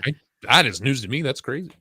Learn something every day. Giant long thing, and no one ever used them, so they're always razor sharp. And I would show up in the morning, and I'd have to clean lettuce, like 100 heads of lettuce in this. And we had this big, those salad spinners that you have. Yeah. Oh yeah, dude. Yeah. I'm sure giant one that sat on the same floor. One for like 30 years. Just the same salad spinner. Man. Well, I'd have to load this sucker up, and so I would behead the heads of lettuce with one of those things. And I had the system down. I was really quick until one day it was this finger. I nearly lopped my finger off. Ooh. And the chef came over, and the only thing he said, this will tell you the times too. The only thing he said was, "Do you have AIDS?" And I was like, Oh, Christ, man, I just chopped my finger off into the salad. And he's like, "That's why I'm asking." yeah. Like, Yeah. okay. Can we serve the salad? Can we serve it? It's exactly a lot. You're gonna have to start over again if not. Yeah. The bearded butchers use Victorinox. Victorinox, I could see that. I have That steel they use is so great in the kitchen, just because it's so easy to maintain, and it takes just the most foolish edge, just an outrageous edge. Whatever that. What is that steel called? Swiss stainless. I don't know. Surgical stainless. Who even knows with it? But it's good.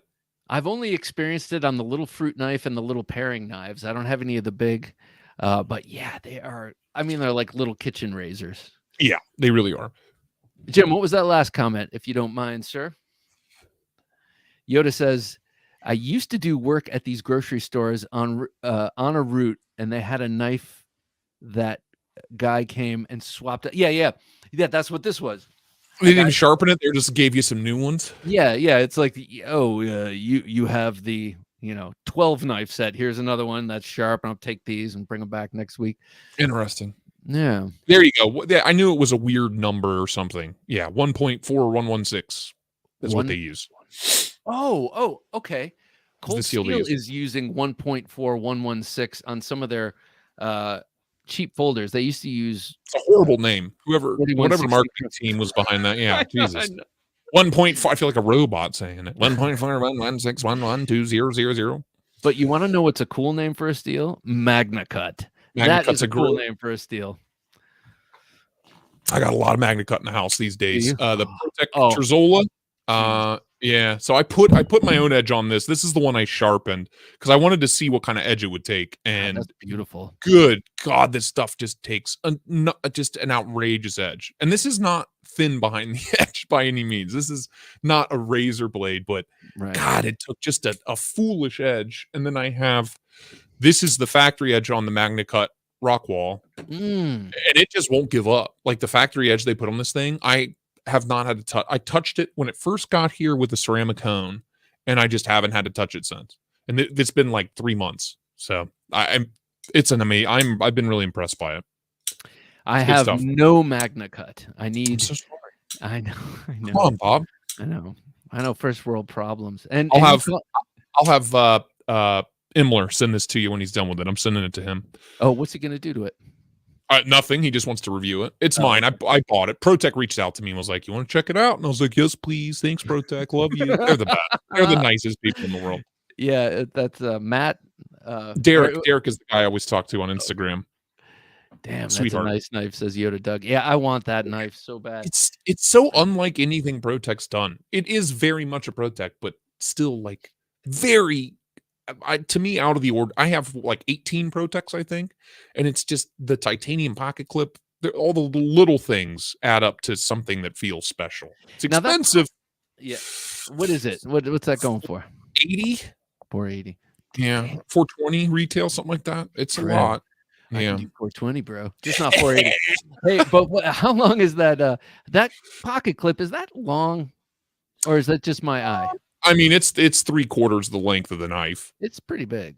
It's a big one. But look where, it starts here. They could have started it back here, and it would have been about halfway. I look for the most minute things to disabuse me of knife design that I really want. Oh, that clip looks a millimeter too long for my taste. I don't have to buy that.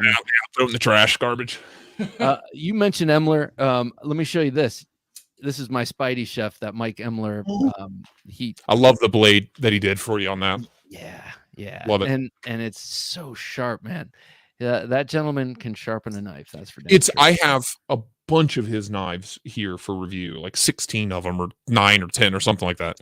And every single one of them has an Imler edge, and I had never experienced an Imler edge before. He has an aptly named channel, that man. Yeah, he is absolutely crazy sharp. Like there's no other way to describe it. It's bizarre to me. That man's a witch as far as I'm concerned. How long until every knife is MagnaCut? It needs to become the de facto blade steel on everything. Bob, I talk would to your love to see people it who make replace S30 for sure. Get rid of S30. I'm done with it. How about Spyderco, you listening? You yeah. watching? How about S35? I mean, are we? I'm okay with it. Whatever. I think Okay. S35 should be like should replace S30 as the budget super steel. It Oh, basically yeah. already is the budget super steel. Yeah. We have, I guess, in the same breath though, companies like Spyderco and Benchmade have like mastered, I guess at one point mastered the heat treat of S30V. They have it pretty well dialed in. They can get the most out of it. So for them to start from scratch with MagnaCut, basically, it's like how long before we get perfect MagnaCut, right? Yeah. Yeah. I don't know. Buddha Flash says, I finally got the email for a Skaha Ooh. I ordered like 19 months ago. Yeah. They told me they'll be doing them in MagnaCut soon. I told them I'll just wait. I'll just wait. Yeah. Put me in for another 19 months. Yeah, it's like, Will B, what's up, neighbor? Another Ohio boy. Oh, Will B, good to see you, sir. Thanks for joining us. You look, man, that picture looks a lot like a Krav Maga teacher I used to have. Bill, is that you? Yeah. Sorry, I'm sending the last payment. I swear. Hero Sticks, Buddha Flash, dude. Me too. How long will the wait on MagnaCut be? So, it's here, just a little bit at a time, you guys. Yeah, but for that Skaha, who knows when it'll make it up to the Great White North. The Swinging Axe says, I dislike S30 and S35 is a favorite. So what is it, too chippy for you, Swinging Axe? That's the only complaint I've ever really heard is that it's, but I mean, I don't hate S30V on, I have 30 Spydercos. Almost all of them are in S30V. I love them all. They've all performed really well. But Spyderco's like the company that does the crazy steels. It would just make sense for them to be the first to say, screw it, MagnaCut on everything. You know what I mean? Yeah, that would be cool. Well, I mean, people want variety too, I would imagine. Right. Though MagnaCut just seems to strike such a balance. With all the qualities people want. Kevin does. Carrying the Petrified Fish Beluga in blue micarta. The Victorinox Cadet in blue A-locks. Oh man, I like that. I love those A-locks. And the Quill XL. Good times, Kevin. Hey, Enox. I meant to say before, Hollywood Tactical wrote something about the steel in Victorinox. They call it Enox. Yeah. Hence the Victor Enox. Yeah, right. Yeah. Okay. Z-Man's EDC says, I'm still waiting on the pre-order Deca in MagnaCut. Wait, the Deca, but I finally got a Deca. This is my first Hogue. I've been really impressed by it. It's the first one, the Gen 1. But it's a perfect knife for MagnaCut, man. It's so thin and slicey. It's such a nice looking knife. I love both versions, the clip point and the Wharncliffe. Wild Wharncliffe. Yeah. It reminds me a little bit of the 055. The Swinging Axe says, I prefer how S35 sharpens. Yeah. Much easier to maintain. Very low maintenance steel. What do you do to maintain your knives? I'm a hone guy. I'll reach for a hone before I reach for a strop 9 times out of 10. I try to, in the beginning, we all make mistakes as we learn about knives, right? And my biggest thing as far as maintenance was overstropping. And it took me a long time to figure that out, was that overstropping, you can overstrop a knife and you'll do all this work. Yeah, you'll do all this work to make the edge perfect. And you'll be like, I'll make it even better with the strop. And then you'll ruin it. And then you have to basically, go. Yeah. I always ended up reaching for a hone after the strop. And I was like, I'll just cut out the middleman. So I bought this, which is the most bizarre purchase in my entire knife career. It's the Spyderco Duckfoot. It's called the Golden Stone. And it is quite literally a duck foot. It just is. Yeah. But I hold it in my hand and has these kind of beveled edges right here on both sides. It's meant to be a guided system. You put it on a flat surface, you have a 20-degree edge on this side, and then you move it over, you have a 20-degree edge on this side. You can use it as a bench stone, I've used it like that. Cool. So it's kind of like the Swiss Army knife of sharpening ceramics, but it's just an $80 piece of stone. My wife yelled at me for that one. Well, now she's happy now that she's getting into knives. All the knives are sharp. All the knives are sharp, babe. I promise. That is cool. I've never seen that. I like the, sometimes I'll take out the sharp maker stones and kind of do the same thing. Yep, just hold it in your hand. That's what I always ended up doing. So that is my go-to like edge maintenance, because you just barely touch it once or twice on either side of the edge, and you're good. You're back to where you started. So yeah, I can get obsessive with the stropping. Not obsessive like work too long on it, but you know, there's no reason for me to be stropping this, but it feels good. It's satisfying. It's like ASMR, man. It's great. Yeah. You get the tingles. It feels good. Everybody's happy. It's feedback, your man. Right. So that tactile feedback. I think you need a you're like, this is none of your business, Bob, but I want to see your fixed blade knives. Ooh, expand. Yes. I have a few. When I say a few, I think I have like 3. Well, 2 of them are like Walmart. One's like a Coleman. So that's a real nice. Let me tell you, it's a real nice. Honestly, it's not a bad knife. The other one's a Winchester. Both Walmart specials. Yeah. The Winchester's a Bowie, right? MagnaCut or M390? It's a real thin, really short blade. Let me grab the big boy, though. You'll love this, Bob. MagnaCut or M390? Now, I cannot answer this I borrowed this from... that's a great knife, man. That is a great knife. So great. Yeah. This thing feels nice. And I love... Look at that. There's choil on both of them. A usable finger choil on a big old fixie. Feels good. Yeah. I forget what it's called, though. It's called It's the stonefish. The stonefish. He loves fish, doesn't he? Such a weird guy. What a freak. He is a bit of a freak in the best way, but are we not all? I gotta find the big one, so bear with me. Talk amongst yourselves. I have one to recommend to. Well, go ahead. Please do. No, please do. Go ahead. It's the RSK Mark III. The fixie. That's the 5-inch, and man, it is great. And geometry. It has the geometry of a folder. It's a pretty awesome knife. And, I mean, these two kind of changed my thinking on fixed blades. They really did. Yeah. Just because they are both so usable and so approachable as far as fixed. To me, when I think fixed blades, I'm like, I'm not batoning wood. I don't need all that. That's why I love this one especially. I was like, I get it. I totally get fixed blades now. This one's a little big, but let me hunt down the big boy real quick. It's back here, and you'll get a kick out of it. I know you will. Well, something that I think about is that they're not necessarily all for use. Some of them are just for collecting, like you would at any sort of thing that you collect, like other knives you don't use, or say tomahawks or baseball cards or anything like that. Good fixed blade, just to have it. Let's see. So I have more than I thought.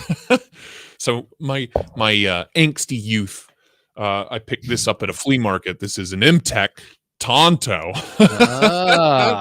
And it has seen some use and abuse, if you can tell by the rhino lining spray-on coating that the blade has on it. Oh, my God. The Rescue Team Tonto. Yeah, boy.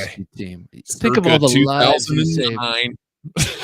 That is oddly made with the same construction as an actual K-bar, where the butt cap is placed over the tang, and then a pin is placed. Through the cap. Which I always thought was a weird kind of... Doesn't work. This one's gonna fall off any day, let me tell you.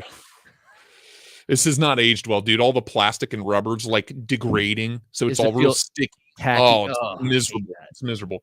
And I found the Coleman, which is a great little... This was my go-to little camping knife. It was a great little knife. I think it was $15 at Walmart. Dude, I love that blade shape, I gotta say. Yeah, and it takes... I don't know what the steel is. Chinese stainless is literally what it says. USA made Winchester knives are pretty valuable, says Yoda. And I think this is not. I think definitely those jackknives with the bullet on the side. Those are the butt of the shell casing. So this is the big one. And one of the earlier times after I started my channel, I hopped into your chat. I mentioned this. and it took me a long time to figure out what it was, but it is the Kimpo Karate 2. Oh yes. Yeah. Yes. And This is a Gil Hibben design. Gil Hibben, dude, just an absolutely ridiculous piece of whatever it is. Steel. Okay. It is just comical. I love it. This was my grandfather's. He was big, and he was, one of those kind of like backyard militia guys back in the 60s and 70s. You know what I mean? He was one of those dudes. Yeah, with the red berets and all that. He was one of those. So this was his combat knife back in the day. Dude, made in Taiwan with love, not Chinese made. This Taiwan quality, baby. So Gil Hibben, the guy who designed that, it's crazy. he used to be like a big dude in the knife world, and he was also a Kempo karate master. I used to do Kempo karate. That's how I knew like that connection. And I wanted that knife, man, that you have in your hand. I wanted that so badly for so long. I don't know how old this one is. I mean, he had to have had it for 20 years plus by the time he died. That is such a cool and random thing for me to see you just pull out like that. Yeah, I'm like, I'm not a big fixed blade guy, but I have this. Yeah, like, oh my god, like serious grail knife from my past. Yeah, it's crazy. It's just so, every time I look at it, I'm like, damn, it's just so ridiculous. It makes me giggle, dude. Reminds me of his crazy drunk butt. Man, what are you gonna do? This is your grandpa's? Check out my knife, dude. Yeah, my grandpa. It's outrageous. That's cool. It's sharp. I mean, he was. I get a lot of my like obsessive knife behavior from him, whether it was on purpose or by accident, because everything, all of the knives that I got when he passed away were just screaming sharp. And I knew he carried them and used them. Maybe not the Kimbo karate so much. I don't know if he carried that when he was in the 70s, but yeah, Hollywood. Yeah, dude. These days, yes. These are real cheap Bud K knives. Hollywood Tactical says that is literally a buck. I've never seen Buck sell that exact knife. Hollywood Tactical. No, he said a Bud K. Bud K. Yeah, Bud K. I got you. Sorry. Lowercase Bud. Yeah, Bud K. Well, see, God bless. Yeah. A broken clock is correct twice a day. Bud K's got some cool stuff like the Kempo karate knife. I could see some gorilla. Wait, what was that last one? Oh, wait. I could see some gorilla carrying that sick blade. Yeah. No kidding. Just imagine me, but like in my 40s, just tromping through a field with a bunch of guns and that strapped to my belt. That's my grandfather. There you go. Let's see. Dissentient 01. Hey, Junkie, do you own any Bark River knives? Yeah, I own right now. I own 4, and I have one out right with me right now, and it's this one. This is the Shining Mountain Bowie. All of a sudden, I feel real small over here, man. You whip that thing out. I thought my Kempo karate was cool. Oh, dude, that Kempo karate is wicked cool, man. I want that all day long. This thing I always loved because and sought out because I knew it was a really good and well-made version of the type of Bowie that Brad Pitt uses it in Inglourious Bastards. Oh, it has the same blade profile. His, of course, has a big, beautiful stag crown on it. But I just love that blade shape. And of course, I've never used this knife. I loaned it to Kep McNeshart, who's in the chat right now, and he's used it. He's taken it out and camped with it. So at least someone's used it. But I just have it as I collect. I have to admit. I'm the same way. Very nice, says Dissentient. Well, thank you, sir. I also have the Boon too, which is great. I'm sorry, what'd you say? I said it was a good looking knife. Just a really nice looking knife. Yeah. Monster. It's a beast, but it's real good looking. It is giant, and I must admit I've never even attempted to carry it and use it. Yeah, probably a wise choice on my part. Yoda says, "Damn, that would be great to take to a Portland riot." Oh boy, we're getting wild. That was my first thought. Yeah, no, that's why I bought it. Oh, not for a Portland riot, but a nice pick. What do you? This is a Wingard Wearables, one of their Tomahawks. This is their latest, the Stingray. He's out of Pennsylvania and has these forged in Pennsylvania, and he makes the handles and everything. And this is for throwing But he mentioned riot, and the first thing I thought of was not actually like a melee with this, but when I first got this, I thought if I ever have to pop a tire, this is what I'm going to use. You know, It's perfect. It's like purpose built for popping tires. Yeah. Yeah. So like I try. collect a lot of weird stuff. There's nothing wrong with it. Not that that's weird. Right. That's totally normal. It's totally normal. We're all normal here. All right. So would you indulge me in a knife fight before we wrap tonight? Ooh, yeah. Because I think tonight's is this is good for nerds here, and I feel like we're a couple of knife nerds, and I feel like a knife fight that's Wharncliffe versus Sheepsfoot. Don't do that. Don't do that to me, Bob, you son of a gun. Don't you do it to me. Well, I will let you choose your own. Which side? Yeah. Choose my side. I have to pick Wharncliffe. I'm the Wharncliffe guy. That's my, you know, I love the Sheepsfoot though. This is, don't do this to me, Bob. Don't do it to me. Well, since W comes before S in the alphabet, you have to go first. Oh, does it? You're like, what alphabet are you reading off of? Man? Right, man. Yeah. So I'll go first then. Wharncliffe's over Sheepsfoot. I mean, at the end of the day, for me, for my use case, and I think for most people's use cases, 99.99% of people here, Bob. Now I'm in sales, so I want you to look at me in the eye and listen up, okay? We're all just, what are we doing? We're opening junk mail, okay? What are we doing with our knives? We're opening junk mail. We're breaking down cardboard. We might save the phone book for a year or two just to cut it up every once in a while. And for those three tasks, those three very basic but very important tasks, the Wharncliffe is simply the best tool for the job. The tip is always perfectly parallel with your knuckles. It's just a magical thing. You have a good Wharncliffe, you have a little bit of a piercing tip, right? You have this box cutter. What's the most used? Let me ask you this real quick, Bob. Listen up here. Let me ask you this. What's the most used knife outside of the kitchen in the world? The carpet knife, or the utility knife. Utility knife. And what's the blade shape on that again, Bob? That is an angular razor blade. Oh, yes. Yeah. Well, at the end of the day, the most used knife in the world is a Wharncliffe for a reason. It's a straight edge. A straight edge is always just better for your mundane day-to-day tasks. It just does the job better. That's it. I mean, that's the end of argument for me.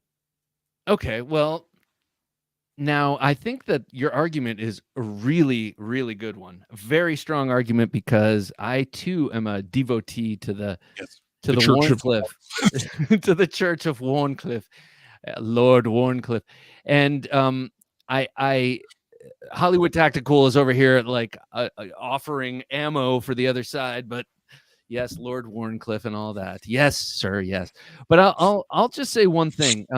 Though I find the Wharncliffe to be a more emotionally satisfying and aesthetically pleasing blade, I think we have to look deeper at the usage. You mentioned three. Well, of those three tasks that you mentioned, yes, you do need a slight piercing tip, but you can get that from a Wharncliffe. From a Sheepsfoot. What you won't get from a Sheepsfoot is over penetration into whatever it lies on the inside of that. I hate when that happens. I hate it. But because that Wharncliffe tip is so sharp, so acute, and that angle up front is much more likely to go deeper into whatever you're cutting than you want. A Sheepsfoot can still leverage that utility of that flat blade, of that flat straight edge. It's just up at the tip. It's just more safe. It's a little more subtle. And subtle. I get it. That's why I hate this. I hate this knife fight. I don't like it. And you know what? I'm not convinced by my own argument now that it's all over, because. But I gotta tell you, Sheepsfoot. The reason I love it so much is it is the best of both worlds. Now you got me thinking about it, because you get the belly of a good drop point, but you get the overall shape and functionality of the Wharncliffe. So you do get the best of both worlds. It's tough. That is a knife fight for the ages, man. Lord Almighty. Yeah, over penetration. Shane thought over penetration was like that one. Go back too, if you would, Jim. Nicely done, guys. Well, thank you, guys. Didn't the Sheepsfoot evolve from mariners having their blade tips snapped off upon boarding the ship to prevent injury and mutiny? Oh, that's the other one. You're not going to snap a Sheepsfoot tip. Yeah, that's another right. pro for the Sheepsfoot.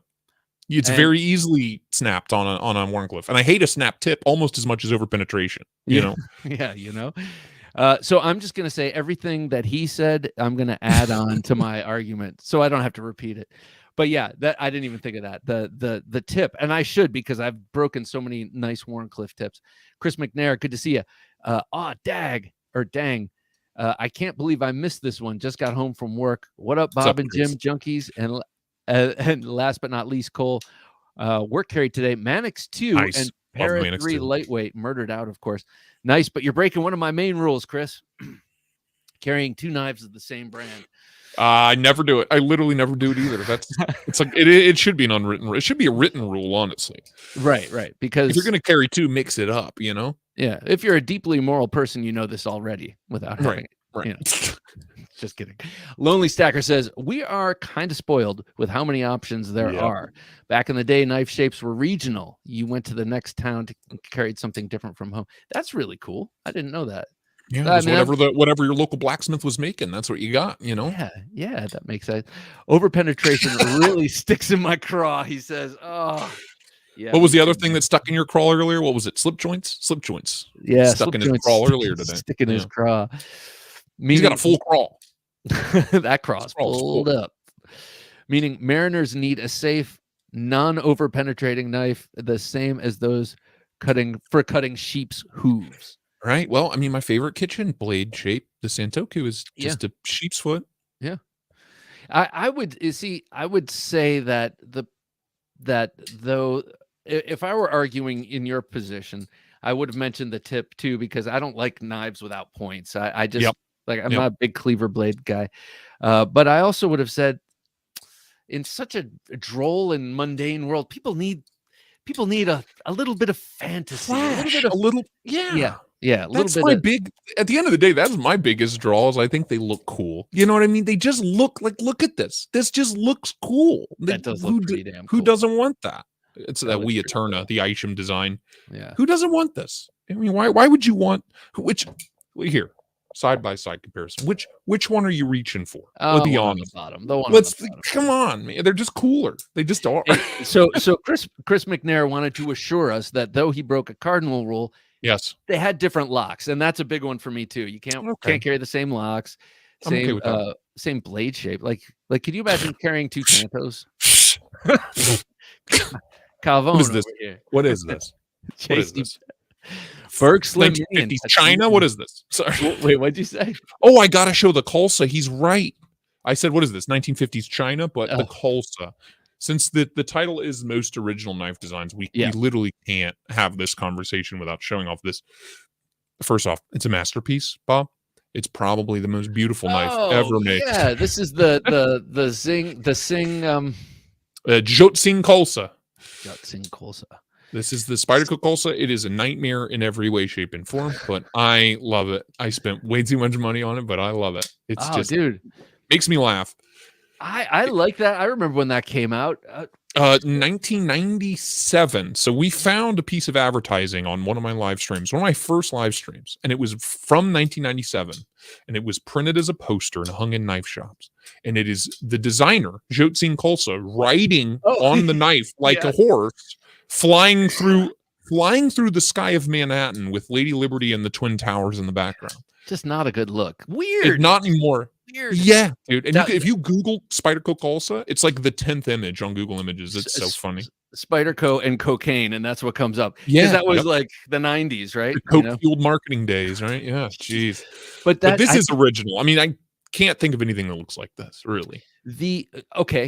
Bram Frank makes knives that have that high peak, and his are more tactical. You say, who's Bram Frank? Well, I'll tell you, he's like a expert knife fighter guy, and he's got a whole line of knives that have this sort of thing, and that peak where the hole is right there opens. You can use it to open on other people, or right? Is that what that's for? Like, I've heard a lot of things. The one I've heard the most and the one I've seen the most in my research, which we went down like a 4-hour long. When we found that piece of marketing, we couldn't for like 3 live streams in a row. This is all we talked about until I finally bought one, because they had this was from a 2010 run and it was still in stock at at knifeworks.com.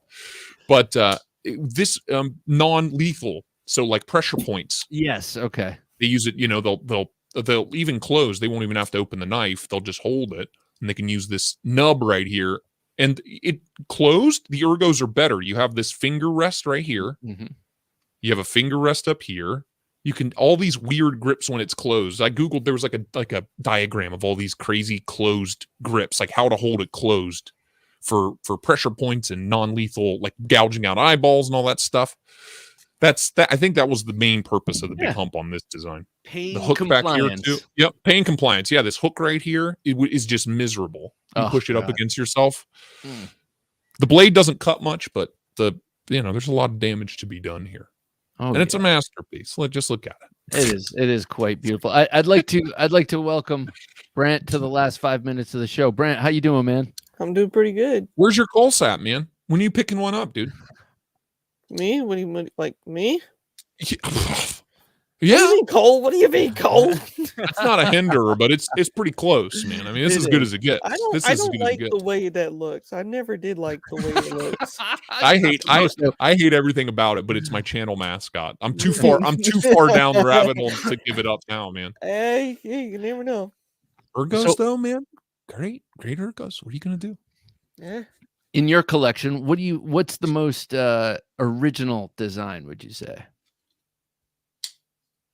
Me or Cole? You, sir. Yeah, you. He was just showing the Cole. This is most definitely my most original. Probably the one that I traded recently with one of my buddies, but that one. S45VN. I envy. Yeah. No, I'm just jealous. That's not envy. Yeah, I want you to have them too. Yeah. Oh man, I love that with the tiger. The what were they called? Warthog, warbirds, whatever. They put it on the side of airplanes. Yeah, it's a great look. This one right here is mine. I think. Look at that! What in the hell is that? That's the. That's what I was wondering.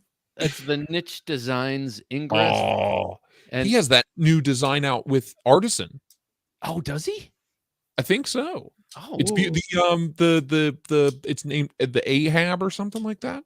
Oh man. Okay. Hold it up. It's beautiful. I got to look into that. It's Niche Designs. It's sick. It should be coming here in the next couple months. Oh, cool. And it's budget friendly. I think it's a $60 knife. I think it's like a very affordable knife. I'm happy to hear that, because this never got fully funded. He never made these in a production run. He had 3 different prototypes, and I got a chance to check all of them out, which was cool. And then he gifted this to me, which was ever so cool.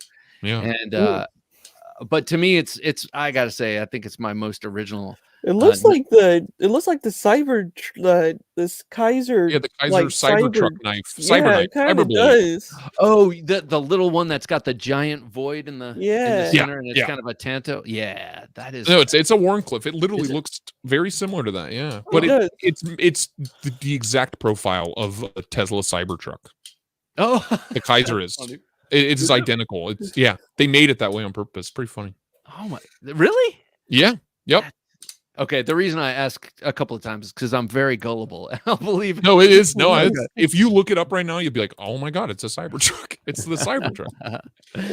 Dan Satermo, good to see you, Dan. Am I late? Well, I'm late too. Yeah, man. It's late. It's late at night. CPM. Hello. CPM. How's What's it going, up, man? CPM?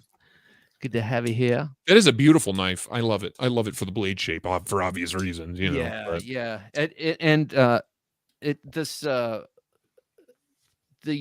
harpoon on this I like because it has a purpose. You know, the blade's so short you almost need it. Yeah. Right. I think my most original is the J cape, says Hero Sticks. Now, he loaned me that J cape, and I always liked the look of it, but I thought that the lightning bolt pocket clip was cheesy, so that was my out. I was like, I don't need to get one of those because I don't like the pocket clip.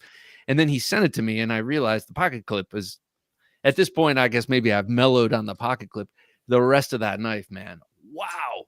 I've heard amazing things, but the looks have never done it for me on that one. Are you talking about what is it? Obsessed Designs? Something obscene, yeah. I've heard about his knives, and I was gonna get one day. Did you have a puppy paw hinder in your hand a second ago? Yeah, this is the ranch. Why didn't you show that one off as your most original knife? Well, this is just a build that I'm working on, but it's got puppy paws on. I've never seen that before. It's got contoured titanium handle scales. That's wholly original to me, my friend. Like, that's how thick it is when you put it down there. Chonker. Sheesh. Wait, are those contoured? Like, are those handles contoured? Yeah, they're made by Rick himself. I mean, they're made by him. So what I mean is, they're not. They don't look flat. The show side. Show us the show side. Yeah, it looks contoured to me. It does, doesn't it? Like it's just subtle, a little bit very subtle contour. You mean like up here, like up here? No, across, like across the surface here. This way. Oh yeah. Well, I don't know. Maybe, is it curved? Is it curved? Yes. Yeah. That's what it looks like. This is another. I totally forgot I had this on loan. The Radius as an original. Oh yeah, that is that locking mechanism is one of so satisfying. It is one of the most satisfying things to just do this all day. I could do this all day. It just, it's so weird. I shouldn't like this $400 Italian piece of steel as much as I do. But I could just do this all day. It doesn't make sense. I need a doctor, Bob. Don't we all? The one, it was a Dagger Fox made blade show last year, won one of the best something or other. Yeah, it is. I can't believe how fun it is to play with. It doesn't make sense. Look at this classy guy. King Snake, hey, good to see you. Hello, Mr. DeMarco. I like hearing that. Hello, Rise Straight and Brett. What's up, King Snake? How you doing, man? All is well. Hope you're doing well too, man. Peter Carey Cornerstone, definitely Good original. God, I CPM sneaks into my comments when we're shopping, and he'll have us look up some knives, and every time I'm just like, you sir have very bizarre taste. He's on another level with his collecting. Oh man, he's got some wild stuff. I appreciate that. It's like Dirk Warning's got some wild stuff with those big giant Naf Sargent, all he gets is over $1,000. I don't think he gets anything cheaper than that. God, oh yeah. Byron says, thanks, Bob, Jim, Cole, and Brant. Great live stream tonight, guys. Copycat KU322. I don't think it looks like a Koenig Harris. I should say, Byron, that's another case of when I'm not looking at both of them, yes. But then when I see them both together. Right. Yeah. But gotta go. See you both Sunday. See you, Byron. Always a pleasure, man. You're always so active. I appreciate it, man. King Snake, Jake. You're sorry, good. Tri-State. I knew what you meant. I liked trying to pronounce Uri straight. Straight, yeah. The Swinging Axe says, most original from my collection is a custom fixed blade my friend made from a bandsaw blade and fossilized extinct sea cow bone. Damn. Half tang so the handle can be integral. A tall Puko blade shape. That sounds yummy, nice, man. It does sound nice. Yeah. Like I love this idea. The gear knife. I forgot about that one. Talk about an unnecessary but original knife. That's Mantis, isn't that? Mantis. I think it's literally just called the Mantis Gears or something like that. Yeah. Who made the knife with the gears? Yeah, that's Mantis. I don't think I'd. Yeah, it's bizarre. That's a Hawk design, though, right? That's G&G Hawk. Gavin and Hawk. Yeah. Shane says, I've got a Hogue EX04. That's a double. That is a cool damn knife. I like the way that knife looks. No idea what those wild blades. Yeah, they really do. That is a cool blade. Yeah, I don't remember what that's called, but yeah. All right, guys, I can feel it. I can feel myself fading. I can too. It's 12 a.m. here. Lord Almighty. It's 12. Well, guys, thank you so much for joining. That was awesome. It was a pleasure. TriState, Thanks it for was having me. Long overdue, man. Oh, yes. Anytime. But yeah, long overdue indeed. And nice to finally meet you in person. And Brant, always great to see you, of course. So thank you guys. Much appreciated. Make sure you join us on Sunday. I talked to Ben Belkin again. I have him on the show. And we're talking all about, we go down the rabbit hole with the sharpshooter jack, and then just his plans and that guy's got his business plan buttoned down. He's a real inspiration when it comes to how should I build a knife business. I'm not planning on doing that, but he'd be a great guy to check in with if those are in your plans. Also, check us out on Wednesday, where I'll do another show about my knives and stuff that I think is fun. All right, guys. For Jim working his magic behind the switcher, thanks, I'm Jim. Bob DeMarco saying for TriState and for Brant, Cole and Brant, have a wonderful, wonderful week, and don't take dull for an answer.